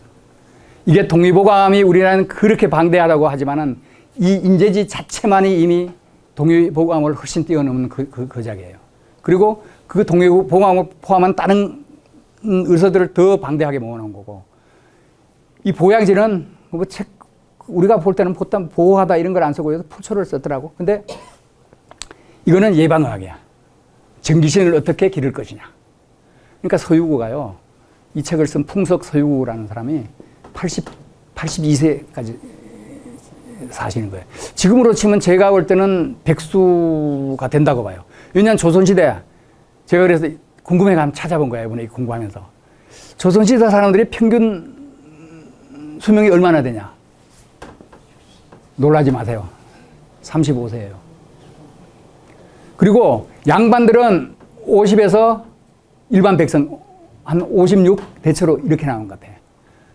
근데 왜 그러면 이렇게 빨리 죽었냐? 첫째는 영양결핍이겠죠. 영양결핍. 그 다음에 그때 뭐 모자 같은 것도 일만 하다 보면은 자외선, 적외선 이런 거. 이렇게 뭐 얘기를 하는 것 같더라고요. 지금 어쨌든 간에 평균 연령이 이렇게 돼봐야 한 40 정도, 검색해서 저도 알아낸 건데, 이 정도인데, 서유구 이분은 자기 예방의학, 하고 이런 걸 공부를 해가지고 다 이 정도 책을 쓴다는 거는 이게 정통하지 않으면은 쓸 수가 없어요. 아까 정조지라는 음식, 우리는 사대부 남성이지만 부엌 출입 안 하고 이렇게 레시피 이렇게 직접 이렇게 뭐 안 만져보고는 저는 다른 학자들도 그렇게 말씀을 하시지만은 이런 책을 쓸 수가 없다고 하는 거예요. 근데 레시피 어디 책 뺏기는 게 아니고 자기가 다 수집해서 사는 건데. 그러면 82세까지 어쨌든 이분이 사는데 그러니까 돌아가실 때도 잘 돌아가는 거야. 자기가 이제 그 죽음을 바로 앞두고 제기를 하는 거야. 주변 사람한테 야, 검은고를 뜬게라. 검은고 소리를 들으면서 간 걸로 기록에 이렇게 나와요.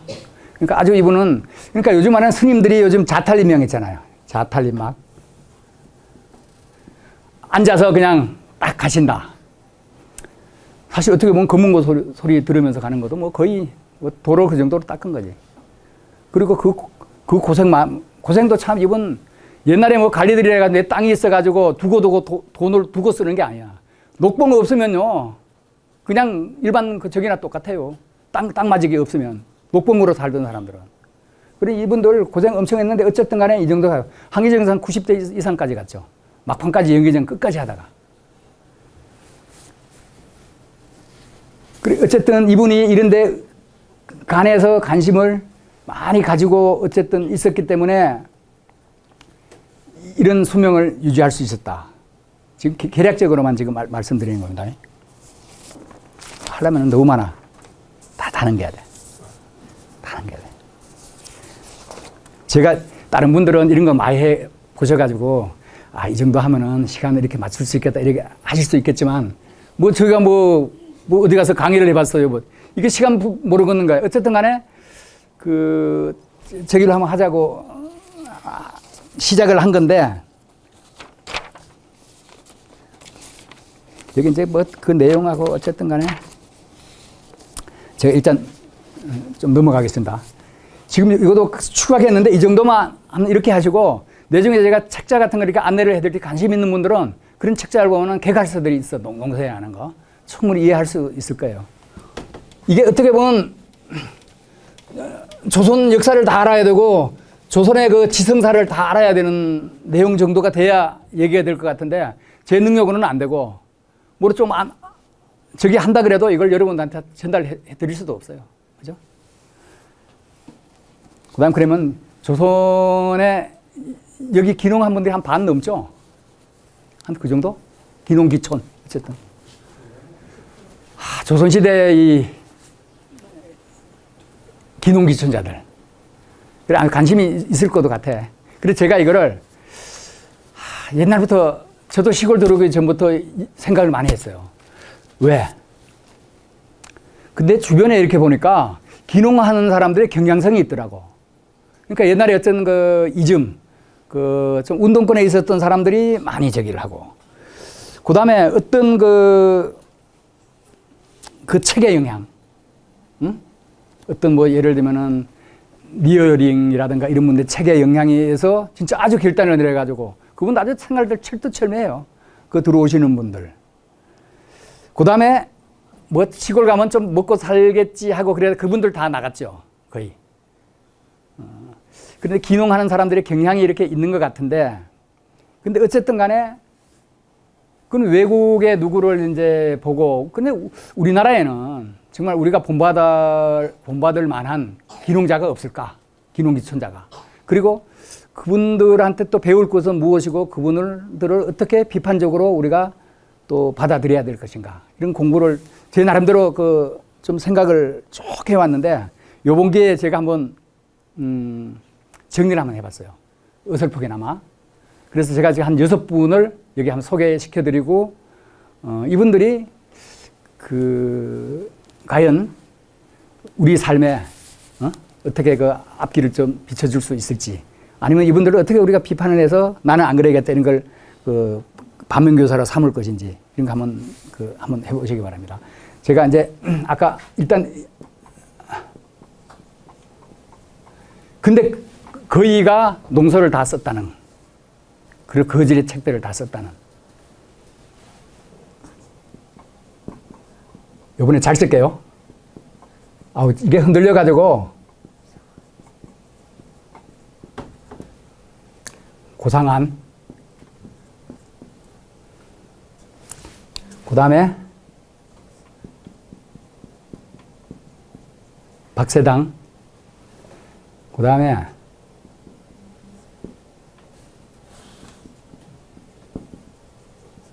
박지원 그 다음에 이번 잘 모르는 이번은 잘 못 들어봤을 거야. 백영숙 그 다음에 서유구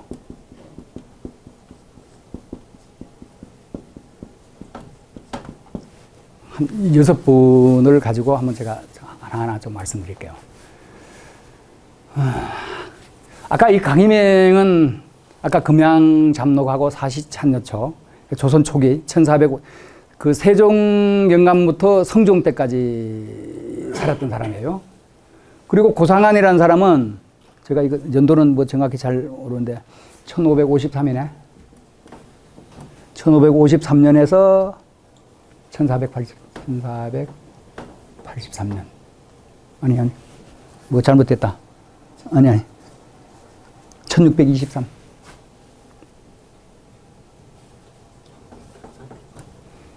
이분은 1629년에서 내 기억으로는 29년 맞지? 29년에서 제가 이거 연도를 한번 적어주는 거예요. 1703년. 박지훈은 이분이 1815년인가 돌아가시지? 1737년. 이 백영숙이라는 사람은 1743에서 1816. 이분은 1764에다가 이분은 1845년에 돌아가죠. 강인명은 아까 1424. 148, 60에 돌아가시지. 83. 대략 이렇게 되는데요. 이분은, 그러니까 이제 귀농자들도 뭐 사실 저마다 각자잖아요. 이분들도 시대는 틀리지만은 이분들은 아까 금양에 자기 장인이 있어. 장인이 그 땅이 많아. 그게 금양이야. 자기 그 처갓집, 그러니까 쉽게 하면은 벼슬을 했지만 뭐 그쪽에 땅이 없어서 처갓집 동네로 가는 사람이에요.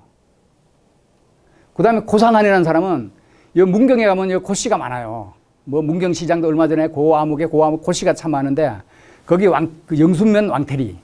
옛날에는 그 조선시대 때는 그 용궁, 그 순댓집 많은데 용궁면, 지금 그 예천군 용궁면인데 그 당시에는 용궁현이 있었어요. 용궁현에 딸려 있는 곳인데 거기에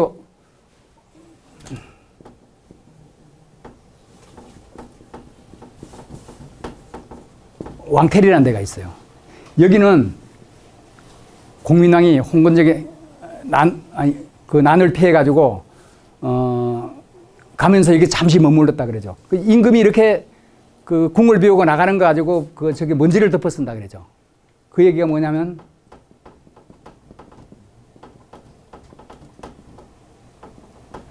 몽진이라 그래요. 그죠? 임금이 궁을 그 벗어나 가지고 그 피해 있는 거 가지고 몽진이라 그러지. 근데 공민왕이 요 사람 사는 동네에 와 있었어요. 그래서 그 이름이 왕태리고 이 사람 호가 태촌이에요. 촌자. 고상하는 박세당은 여러분이 그 잘 알다시피 이 사람이 1700년 그것까지는 제가 모르겠고 딱 유생들이 180명이 딱 상소를 올려. 근데 이 사람이 이제 책을 쉽게 하면 그쪽에서 볼 때는 불온서적이죠. 그죠? 아까 얘기했던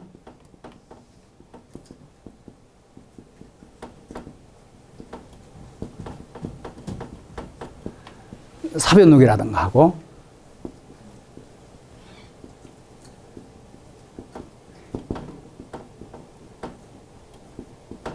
이경석 신도비명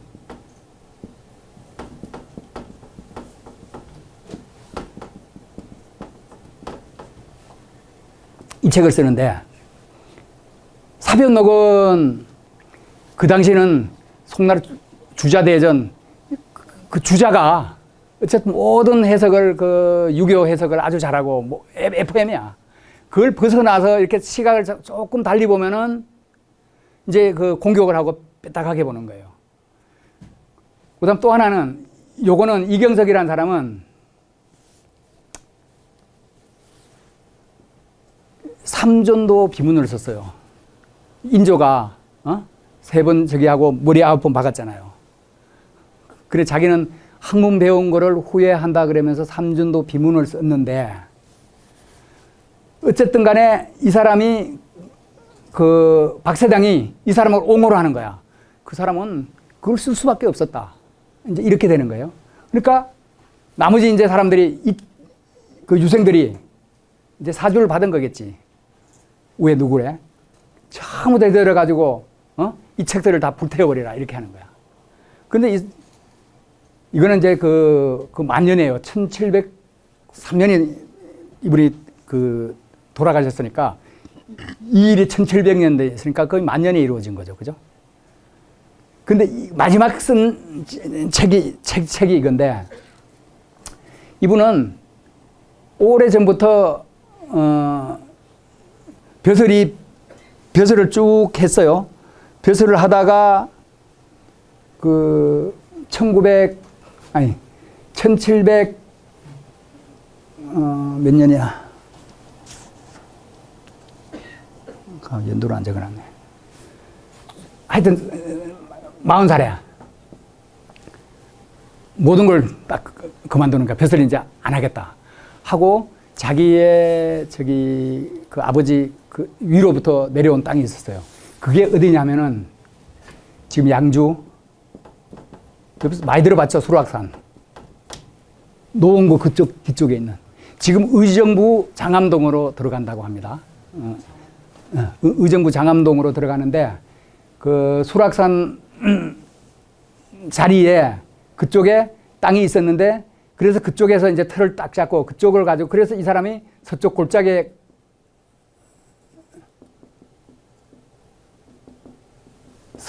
서계라 그래요. 서계 박세당, 호조 그죠? 아주 많이 들어보셨을 거야, 서계는. 이제 이렇게 들어가고, 예. 그러니까 이 사람은 그 옛날 사람들은 요즘 그 옛날 사람들 자서전을 가지고 쭉 묶어놓은 책들도 있죠, 그죠? 나는 어떤 사람인가, 아주 이런 책들이 있어요. 아주 근데 읽어볼만 하겠더라고. 저도 오래전에 그런 거 쭉 읽어봤는데, 그 다음에 자기 죽을 때 가지고 갈 묘비명 내지 묘표 이걸 자기가 쓰는 그런 책도 번역이 돼가지고 이런 게 벌써 오래전 한 십몇 년 벌써 됐어요. 근데 이 박세당이라는 분은 아까 호가 서계잖아요. 서계 그리고 또 하나는 뭐냐면 이 사람은 나무를 해가지고 팔아요. 거기 들어가서. 근데 여러분 이따 잘 판단해봐요. 그리고 초동 나무 할 초자 쓰죠, 그죠? 그 다음에 초수 좌표.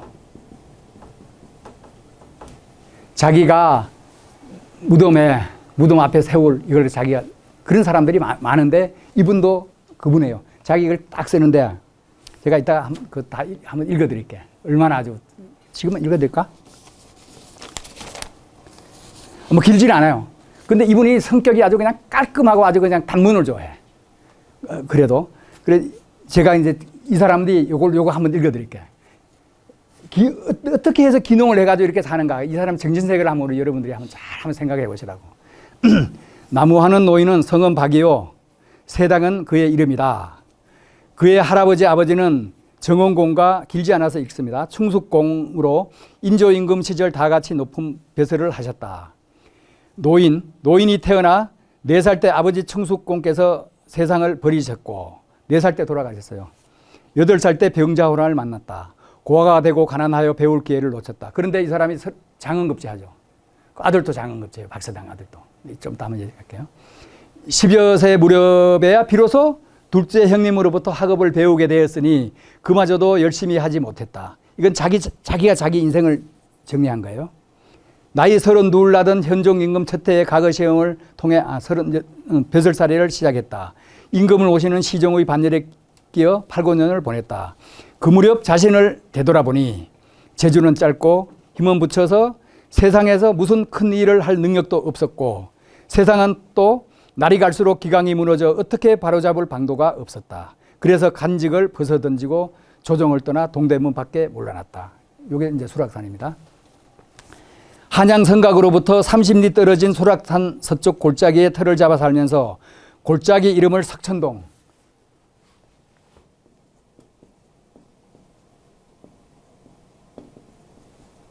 돌샘 계시죠? 돌샘이 석천입니다. 맞죠? 돌샘. 그는 이제 그 선생님이라는 뜻도 이제 있지만 어쨌든 돌샘이 석천입니다. 석촌동이라 하였다. 그곳에 머물면서 자신의 호를 서쪽 개울에서 나무하는 늙은이라는 뜻으로 석의 초수라 지었다. 계곡물에 바짝 붙여 집을 짓고 여러분 기농한 거 잘 가정하면 생각해 보세요. 울타리는 따로 만들지 않았다. 복숭아와 살구, 배와 밤을 심어서 집을 에워쌌다. 오이를 심고 벼를 수확하는 논을 만들었으며 나무를 해 팔아서 생계를 꾸려갔다. 이게 사실입니다. 이게 70살에 쓴 거예요. 막판에 죽음 앞두고 언제 죽을지 모르는 상황에서 쓴 건데 농사 짓는 철이 닥치면 논밭 사이에서 몸을 놀리지 않은 때가 없어 홈이 지고 쟁기맨 농부들과 함께 어깨를 나란히 하였다. 처음에는 가끔씩 조정해서 내려오는 명을 받들기도 했다. 벼슬 하라는 얘기도 많이 했어요. 하지만 뒤에는 몇 번을 불러도 가지를 않았다. 30여 년을 그렇게 지내다 인생을 마쳤다. 나이는 70세를 넘겼다. 요거 쓰고 2, 3년 뒤에 돌아가시죠. 그가 살던 집 뒤편 100수십여 걸음 떨어진 곳에 장사를 지냈다. 그때 아마 쓰라 그랬는가 봐요. 묘를. 그는 일찍이 통서를 지어 시경과 서경 그리고 사서의 뜻을 밝혔다.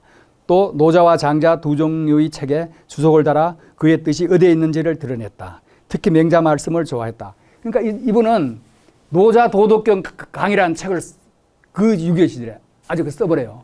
그리고 그 장자라는 책이 그 남하경이거든요. 남하경이라 그래요. 남하경 주해 삼보. 그 산 깎아내고 더 보충했다. 이런 책을 실제 써. 노장을 공부한 거예요. 그러니까 뭐 이단으로 이제 그 몰리게 되는 거죠. 그래서 아까 한자로 안 썼는데 사문난적이라고 아마 역사 교과서에 많이 나왔을 거예요. 그죠?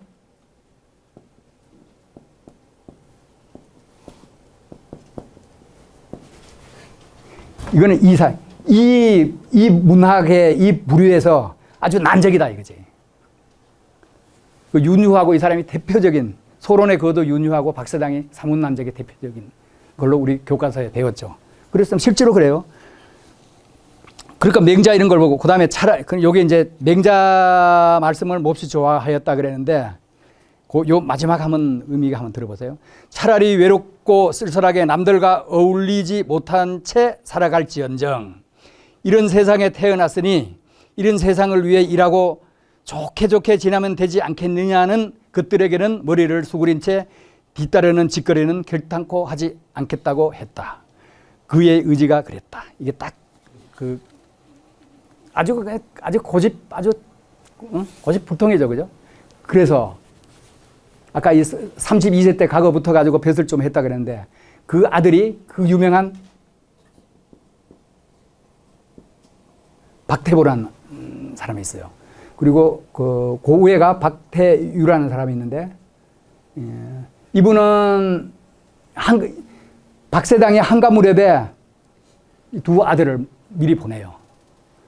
그 박태유는 병사를 했는데 박태보라는 사람은 그 과거에 장원을 했어. 그러니까 수석을 한 거야. 그리고 똑똑히 잘 나갔는데 인현왕후 폐비 반대에 기치를 두고 저기 하다가 숙종이 그래도 뭐 잘못해 이런 거 안 하고 하여튼 끝까지 저기 하다가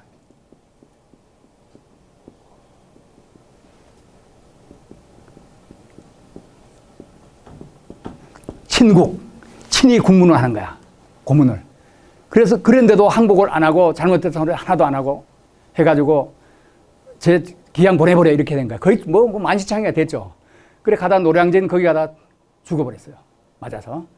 그래서 이 사람이 그래도 공부는 잘하고 그 공부를 많이 했기 때문에 그 사당을 세우는 것이 지금 여기 박세당 여기 여기 지금 문화재로 지정이 돼 있어요.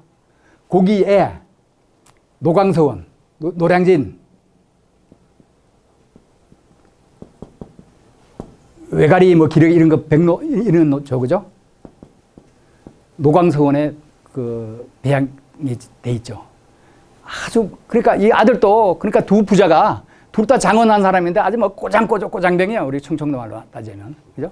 그래서 어쨌든 간에 박세당은 그런 분이에요. 그리고 여기 우리가 그 자기 몇 표에서도 봤지만은 실제로 이렇게 살면서 뭐 어영부영 뭐 재산이 좀 이렇게 한 게 아니고 실제로 몸을 놀리면서 일하고 이렇게 기농을 나무 해가지고 해다 팔고 이제 그랬다는 거죠. 그리고 그 다음에 우리 뭐 이분은 뭐 워낙 잘하니까.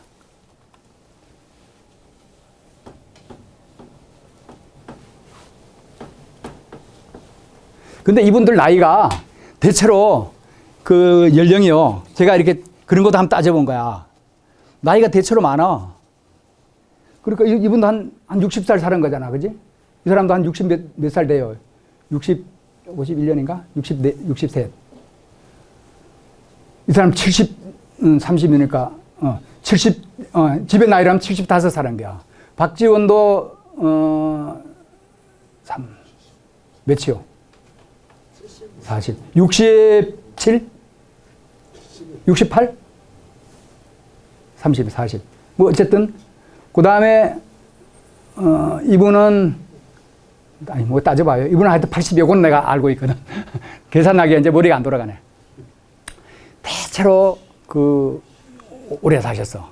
손에 가서, 여러분들이 기농해가지고 사는 사람은 내가 볼 때는 평균 연령 지금 83세야, 지금 우리나라. 내가 볼 때 한 90세까지는 갈 것 같은데요. 왜냐하면 일하고 이게 건강해요. 좋아요. 박지훈은, 그나마 참 얘기할 게 뭐 너무너무 많은데, 그래, 아까 요 한마디만 더 할게요. 박사장이 이렇게 꼬장꼬장하고 진짜 아까 마지막 그 글귀 봐요. 이거는 뭐 그냥, 그죠? 근데 이 세상을 위해서 참 좋은 얘기도 참 많이 하는 사람이야. 입춘첩을 쓴 거야. 춘첩 해가지고 시가 하나가 있어. 짤막해요. 읽어드릴게요. 그러니까 입춘이 2월 4일이니까 그 옛날에 이제 음력이니까 음력 설시면 다 새해예요. 그죠? 새해라, 기쁜 새해라. 기쁜 일 자주 생겨 기뻐하였으면. 풍년 들고 과일 잘 익어서 태평 시절에 한가한 사람 되었으면.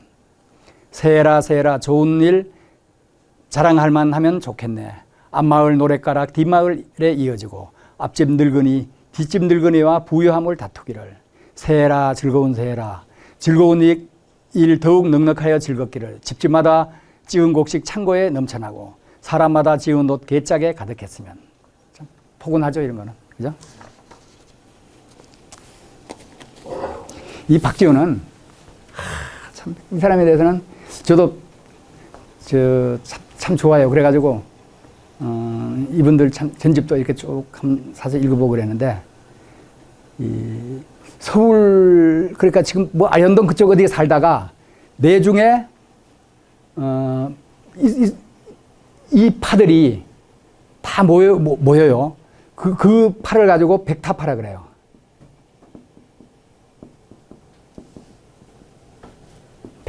백탑이 뭐냐면 지금 파고다 공원이에요. 원각사 10층 성탑. 딱. 이게 멀리서 보면 그 당시에는 높은 빌딩이 없고 하니까 탑만 서울이, 그지? 탑만 하얗게 이 10층도 높을 거 아니에요. 일로 이제 이사를 가요. 근데 그 주위에 이덕무, 박재가, 유득공, 홍대용 등등의 저 명망한 모든 사람들이 그 주위에 다 모이고, 그 중에서 박지원이 그러니까 자장이 되는 거야. 그래가지고 박지원 신문집 읽어보면요. 술 먹고 강통교 수폭에서 밤늦게까지 새벽다 굴 때까지 술 먹고 돌아다니는 이런 얘기들도 다 아주 리얼하게 나온다고. 그리고 어쨌든 이분이 홍대용이 나이가 많아요. 그분은 우리나라의 그 지구의 자전설을 처음으로 들여온 사람이죠. 그죠? 박지원도 거기에 동의를 해요. 지구 자전설을. 옛날엔 지구는 가만히 있고 하늘이 돈다 그랬는 천동설인데 지금은 들어와서, 근데 세상 과학은 맞잖아. 따라오면서 홍대용을, 그러니까 그 백탑파의 고문으로 모셔. 그리고 요 주위에 있는 사람, 요 사람도 포함돼요. 여러분들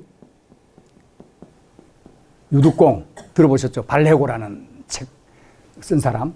그 다음에 이덕무, 청장관저서, 아주 우리나라의 고증 모든 분야에 대해서 박사고, 그리고 글을 아주 잘 쓰죠. 궁핍한 시대의 벗. 우리나라에서 가장 아름다운 아마 산문이라고 평을 받더라고요. 그 다음에 그 얘기가 요 사람 얘기야.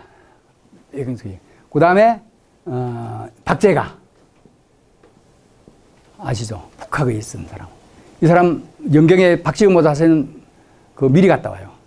그리고 거기 문물을 그냥 쫙 소개하고, 그 다음에 이제 서이수라는 사람이 있어요. 근데 이 사람은 여기에 어울리지 않은 요 사람을 가지고 조선 그 4대 검서관이라는 거야. 검서관이라는 건 뭐냐면 정조가, 우리식으로 얘기하자면 요즘 말로 좀 르네상스 이런 걸 만들면서, 이 재주 좋은 사람들을 좀 써야 되는데 이 사람들은 전부 다 서자야. 서자인데 재주는 아주 특출해요. 책 쓰는 거 보면 알잖아요. 그죠? 이목구심서. 우리가 보면은 그 소품 글들 지금도 보면 아주 깜짝깜짝 놀랄 글들을 이제 쓰는데, 그래서 검서관이라는 제도를 만들어요. 그 너네들은 쉽게 하면 도서관 사서 하면서 사서도 하고 글도 필사도 하고 뭐 이런 일을 모든 규장각의 일을 다 시키는 거야. 그러니까 이 사람들은 뭐 글에 있어서는 전문가들이죠. 글을 잘 쓸 수밖에 없고요. 그죠? 근데 이들이 이제 이 사람들은 뭐 예를 들면 이 사람은 좀 빠져요. 여기서는 요 백타파에는 한 6살 내지 7살 적었거나 이렇게 하는데 이 사람들은 전부 친구로 안 먹어. 응? 서로 나의 벗 뭐 다 이렇게 얘기를 하고 그리고 그 또 한 사람이 이제 있는데 요 사람의 삼촌이 유금이라는 사람이 있어요. 그 사람 아주 검은고라를 잘 켜. 이 작은 아버지에 되는데 이 사람이 사실은 내중에 서유구의 스승이 되는 거예요. 서유구도 서자, 근데 이 사람도 서자야. 서유구도 그 사람한테 배우는 거예요. 처음 공부는 물론 자기 삼촌한테도 배우고 작은 아버지한테도 배우고 하지만 처음 배운 사람은 이거예요. 우리 조선시대에 가장 빼어난 문인 중에 하나인 허균이 누구한테 배워요? 문막 법천사지 옆에 있는 그 송곡 이달한테 배우잖아. 그분 서자예요. 근데 이 서자하고 을자, 그래서 서을이라 그러는데 서자는 말하자면 이제 새로 이제 얻었는데 을자는 첨인을 자기 엄마가 첨이냐 그랬을 때 을이라 그래요. 이게 똑같은 게 아니에요. 그리고 예를 들면 우리가 이런 게 굉장히 많아요. 기근이라 그러잖아. 기근 든다, 가뭄 든다. 그러면 여기 기근도 요거는 곡식이 잘 여물지 않아서 배가 굶주리는 걸 요걸 기라 그러고 그는 채소가 잘 안 돼서 배를 고르는 거 이렇게 다 구분했어요. 지금 이거 마찬가지예요. 서을 기근. 그 다음에 이거 마찬가지 장롱이 이렇게 있으면 그 기둥 옆에 이제 그 짤막 기둥 같은 게 이렇게 보이는 거 요즘 옷장 같은 거 이런 거는 장이라 그러고 기둥이 없는 거는 농이라 그러죠. 그렇게 쓰임이 옛날 사람들이 그 허수룩한 것 같아도 엄청나게 그 따져가지고 썼더라고.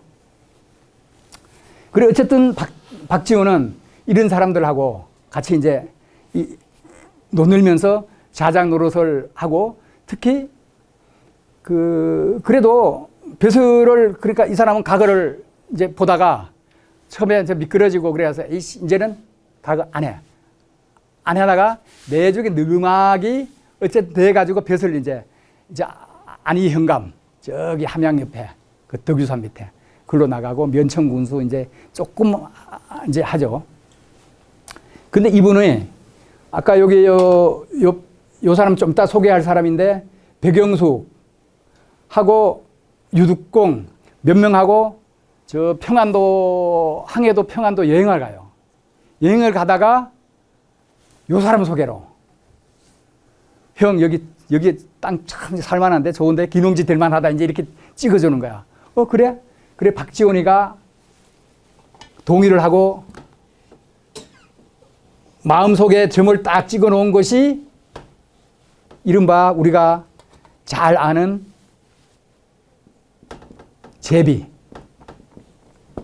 제비바위 협곡 연암협이에요. 박지훈은 일로 기농을 가는 거예요. 근데 기농 중간에 잠깐 나왔다가 또 다시 들어가는데 한 10년 정도 여기에서 머물죠. 박지훈은. 그래서 처음 들어갔을 때는 그 중간에 그 자기 그 몇전 형이야 박명원이라고 그분이 중국의 그 황제 그 뭐 축하하러 이제 가는데 따라가면서 이제 열하기를 짓잖아. 그 모든 기록을 해가지고 처음 와서 여기 연암협에 와서 열하기를 쓴다고. 그리고 관홍소토를 이 사람의 농서가 관홍소초가 있는데 이걸 거기서 썼다 그랬는데 사실은 그건 아니에요. 내지 순창군수 때 쓴 걸로 이제 알고요. 그 다음에 근데 이 사람의 연암협이 그럼 과연 어디냐? 우리는 그 옛날에 항해도 금천군 연암협 이렇게만 그 기록이 나오는데 이걸 북한 인터넷 옛날에 북한 그 작가들이 그 가서 탐방하고 이 모든 자료가 지금 공개되게 작년 9월 며칠 날 경향신문 암흑의 기자가 이걸 밝혀서 저도 처음 한 거예요. 오늘 공부하면서. 이게 지금은 항해도 장풍군 장풍읍이에요. 거기서 서울에서 지금 한 60km 정도 되고 개성하고도 아주 가깝고. 근데 제가 그래서 이걸 이 사람 지적도 도면까지 누가 다 이게 연구를 해. 구글 지도 그냥 이게 지금 흑백이라서 이런데 딱 보면 이 지형이요.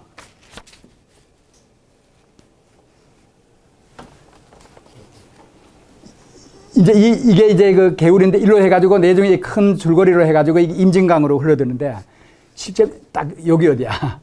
내가 뭐 자세하게 설명. 근데 여기가 요게 제비바위에 있는 데고 여기 집을 짓고 이제 사는 거예요. 근데 이분이 자기 이제 형수가 돌아가지고 글을 쓰죠. 그 형수 돌아가지고 그 글을 쓰는데 거기 보면 그 형수가 자기 부모만큼 이렇게 잘해준 거야. 그래가지고 자기 형수 쓰는데 이걸 쓰는데 그거 보면은 여기서 뭐 뽕나무 심고 뭐 기름은 짜고 뭐 해가지고 그 농사에 대한 이런 모든 구상들이 다 나와 있어요. 지금 시간이 많지 않아 지금 그 길게는 말씀 못 드리고 어쨌든 이분은 유남협이라는 곳에 이제 기농을 이제 했고요. 지금 지도까지 누가 아주 다 밝혀놓은 거야. 근데 이 사람은 좀 생소하죠. 혹시 들어본 분 있어요? 백영숙. 그러면 백동수라는 사람 들어본 적 있어요? 있어요? 예.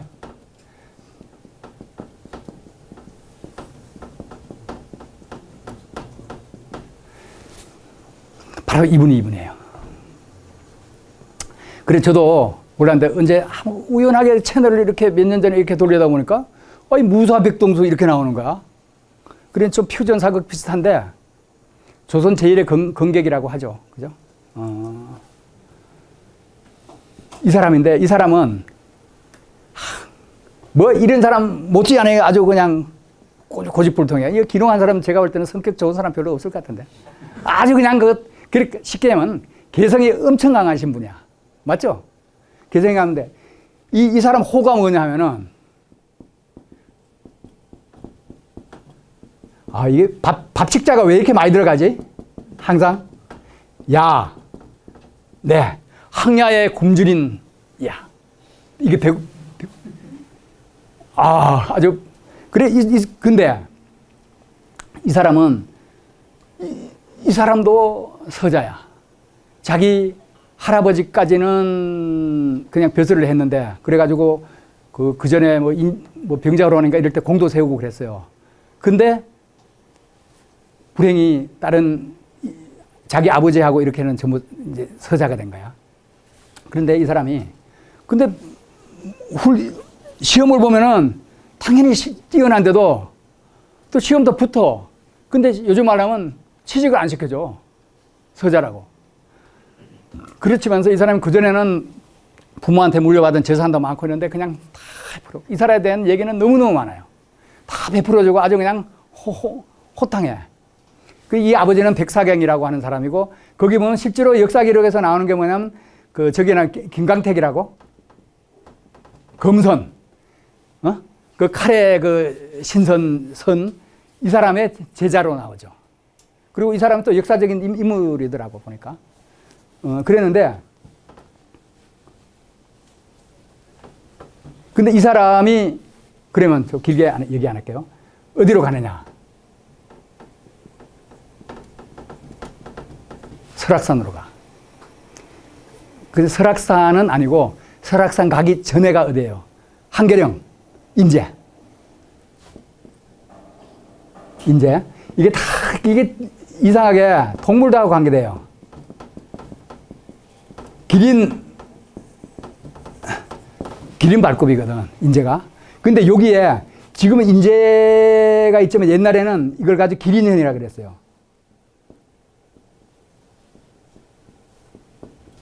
이것도 기린 기자고 이것도 기린 린자야. 기린현.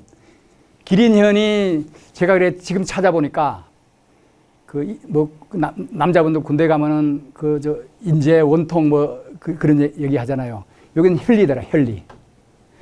지금으로 말하자면 전봉산 밑에고 곰배령 올라가는 어디 길목의 큰 공간이 기린현으로 나와요. 제가 이제 찾아보니까. 그리고 이분 눈은 글로 가는 거야. 글로 가는데 그냥 가는 게 아니야. 식구들 다 데리고 송아지 한 마리를 끌고 이제 들어가요.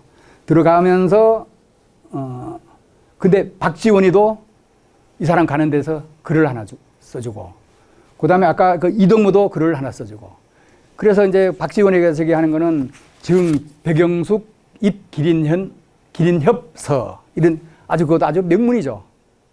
그 다음에 또 하나는 아까 이덕무는 송이야, 보낼 송, 백영숙 기린협서. 이건 아주 장문이에요. 이 아주 유명한 글을 남기고 이 사람에 대해서는 또 아까 야내라 그랬잖아요. 야내단기라는 또 기록이 있고. 근데 이 사람이 들어갔다가 좀 이따가 나와요. 몇 년 뒤에. 이 사람이 그러니까 거기 가서 이제 뭐 그 목축과 뭐 이런 걸 했다고 뭐 이제 다른 기록에 이제 나오는데 정조가 1776년인가 즉위를 하면서 그 내중에 저기 수원 하성이 아마 1789년인가 그 저기 할 거예요. 수원 하성. 그걸 하면서 자기 신의부대를 만들잖아. 장용령이라고 하는 그 부대. 거기서 사람을 뽑는 거야. 근데 이 사람이 벌써 이미부터 뭐 칼에 대해서는 그냥 뭐 잘 알려졌고 또 검소관인 자기 아까 이덕무 매제야. 천안매부지간이야. 그러니까 그 박영숙 누나가 이덕무야. 그래서 어째 청거를 했든 어쨌든 간에 그렇게 해가지고 장용령의 그 초관이 돼가서 이제 벼슬을 해요. 그러면서 딱 워낙에 뛰어나니까 정조가 딱 명을 하는 거야. 너들 책 좀 하나 써. 훌륭 교범 하나 써. 지금 책에 이래 보니까 뭐 이쪽에선 뭐 이렇고 이쪽엔 이렇고 안 돼. 그 책에 그렇게 해서 쓴 책이 여러분들 많이 들어봤죠?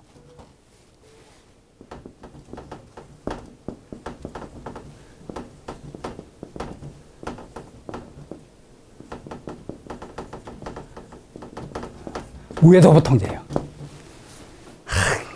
그래서 참 이게 책이 이게 나오는 과정이 참 진짜 다이내믹하죠, 그죠? 근데 이 우리나라 이 옛날에는 12개 뭐 이렇게밖에 없었는데 또 6개를 더하고 또 말 위에서 하는 이것까지 그림을 싹 그려가지고 이게 정조 명예예요. 어제 명찬이에요, 이거. 그 그림도 다 그랬죠. 근데 이게 우회도보 통제가 2017년에 세계 문화유산으로 기록유산으로 된 거예요. 북한에서 신청한 거야. 그러니까 우리나라하고 같이 하려고 그랬는데 문화재청이 어떻게 뭐가 삐끗해가지고 북한에서 신청했는데 이게 지금 세계문화유산으로 해버린 거야. 무예에 대한 그야말로 권위적인 책이죠. 뭐 칼 이렇게 휘두르고 막 이렇게 나오는데 이 그림 나도 이렇게 보니까 꼭 저기 같더라고. 어쨌든 이렇게 좀 짧게 합니다. 서울에는 더 뭐 말씀 안 드려도 뭐 그죠? 아까 근데 이분들이 나이는 대충 그래. 근데 이분은 이 사람도 자기 저기를 써요. 좀 지겹죠? 지금 시간이 다 끝나네. 지금 이 사람은 자기 인생을 어떻게 돌아보느냐 하면은 오비거사라 그래.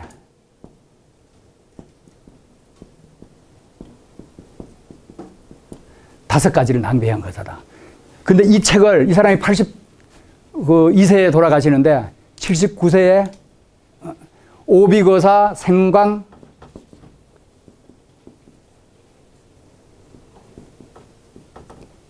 좌표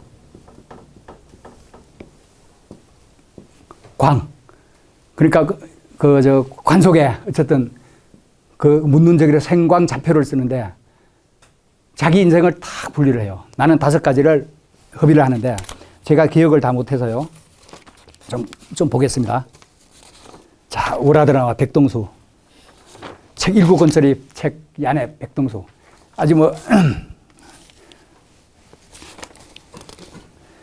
첫째는 이제 이분이 오비 5가지인데 첫 번째 낭비를 뭐로 보느냐면 걔로 학문을 너무 공부 많이 했어. 머리가 아파. 그러나 터득한 것이 없고 뭐 겸손한 거죠, 그죠? 벼슬살이 하느라 뜻을 빼앗겨서 지난날 배운 것을 지금은 모두 잊었다. 마치 도끼를 잡고 몽치를 던지는 수고이다. 이것이 첫 번째 낭비다. 이렇게 표현을 해요. 자기 자신에 대해서. 두 번째는 관리로서 온 힘을 다하여 손에 굳은 살이 박이고 눈이 흐릿하게 되는 수고를 했지만 나아가지 못했다. 이것이 두 번째 낭비이다. 농법을 묵히 익혔지만 1만 가지 인연이 기와장 깨지듯 무너졌다. 이것이 세 번째 낭비이다. 그 다음 후한 벼슬로 여러 차례 벼슬을 거쳤으나 군운에 보답 못하고 기력이 소모되고 휴가를 청했으니 마치 물에 뜬 거품처럼 한 몸 같아. 이것이 추가되는 첫 낭비이다. 아까 세 개에다가 그 다음에 하나가 아주 임원 경제지를 편찬, 교정, 편집하는 수고가 30년. 이 책을 거지를 만들기에 30년이 걸린 거예요. 30년이다. 공력이 부족해 목판으로 새기자니 돈이 없어. 파주에 가서 너무 가난하게 사는가. 할머니, 엄마. 그런데 그 내중에 이제 그 둘째 부인을 이제 얻기는 해요. 박지원은 이 사람 안 얻어요. 자기 또 마누라, 아니, 죄송합니다. 부인이 있어도 처가이가 혼자서 서울에서 술 먹고 글 쓰고 하여튼 이렇게 하면서 그분은 부인이 돌아가시는데 상처했는데도 결혼을 안 해요. 그 당시 양반들은 거의 뭐 두 번째, 세 번째 이렇게 하는데 박지원 안 하고 서유구 선생은 책실이 이제 있어요. 자, 그래서 공력이 부족해 목판으로 새기자니 체력이 없고 간장독이나 덮는 데 쓰자니 조금 아쉬움이 있다. 이것이 또 한 가지 낭비이다. 이렇게 하고요. 근데 그런 얘기 많잖아요. 우리 뭐 아까 이동호 같은 거 한서 이불 노노병풍 그런 얘기도 나오고 그러지만 이 사람은 자기 저기를 못 하다가 내중에 출판비가 마련돼서 이제 데껴가지고 하고요. 뭐 더 하려고 그래도 이제 그만해야겠네. 내중에 혹시, 근데 이거를 이렇게 좀 죄송하지만 이렇게밖에 할 수가 없어. 왜냐면 하나하나 세밀히 하려고 그러면 한 책만 해도 사실 임원 경제지 중에 한 지만 해도 오늘 하루 종일 해도 못 한다고 사실. 그래서 사실 이게 할 게 정조지 그 여성분들이 들어 있으셔가지고 제가 그 음식하는 거, 음식에 대해서도 그럼 한두 가지만 할게요. 아니, 그냥 자, 우리나라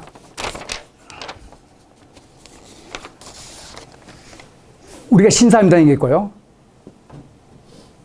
그 다음에 안동장씨라는 분이 있어요. 이분이 요 근래에 장개소나무 깁자 장계향으로 이름이 밝혔어요. 그 다음에 또 하나는 빙어각 이씨 규합청소를 쓴. 그 다음 또 한 번은 고송 이씨. 이 명문가를 만들어 놓은 서씨 집안에 이걸 만든 분이 5살 때 천명 장인이 됐는데 남편이 일찍 죽고 그래가지고 안동에 소호헌이라고 하는 그 보물급 문화재예요. 지금 보물이에요. 그거를 팔아가지고 서울로 올라가고 임청각 그 유명한 임청각은 자기 친정집에 그 종택으로 물려줘요. 그리고 장님이 서울로 올라가서 그 소호헌 판 그걸로 약현에서 약가를 만들고 약수를 만들어. 그래서 이 약주라는 이름이 거기서 나왔고요. 그것도 약가도 거기서 나왔어요. 근데 이 사람이 자기 이제 소경이기 때문에 미식에 대해서는 아주 뛰어난 저기가 있고 자기 아들을 오로지 가르쳐야겠다는 이 모정, 눈은 멀어 있지만 그 다음 저도 이 옛날에 기록 보니까 누가 이렇게 집을 짓는데 기둥을 이렇게 만져봐. 이 기둥 거꾸로 세웠구나. 그래서 그걸 찝어내는 거야. 왜 그렇다고 해서 기둥을 거꾸로 세우면 되느냐, 똑바로 다시 세워라. 이렇게 했다는 기록을 제가 다른 데 봤는데 이분이 그분이고요. 고성희 씨. 그래 이 모든 서씨 집안에 여기서 대제학 6을 뽑고 정성을 9명이 나오고 판서를 33명을 하는 거야. 이 서씨가 달성 서씨. 지금 뭐 서청원 이런 사람들 서유구 집안이에요. 그 서유구도 이 집안이에요. 서성이라는 사람의 그 후손인데 그 엄마가 고성이시고 빙어각은 뭐 서유구 사촌 형수고 아주 뭐 이 사람은 그 규합청소라는 책을 썼고요. 이게 음식 디미방이죠.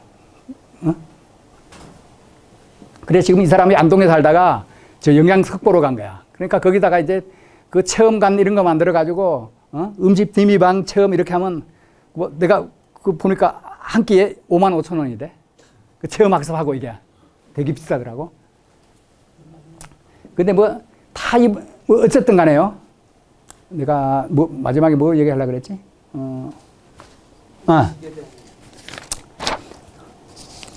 그러니까 여성, 이거 하면 또 섭섭할 테니까. 이거는 규합청소 저기고. 자, 이분이 장기양이 72세인가, 조금 70몇 세에 돌아가셔요. 근데 이 책을, 이 음식 뒷미방을 70세에 쓰는 거야.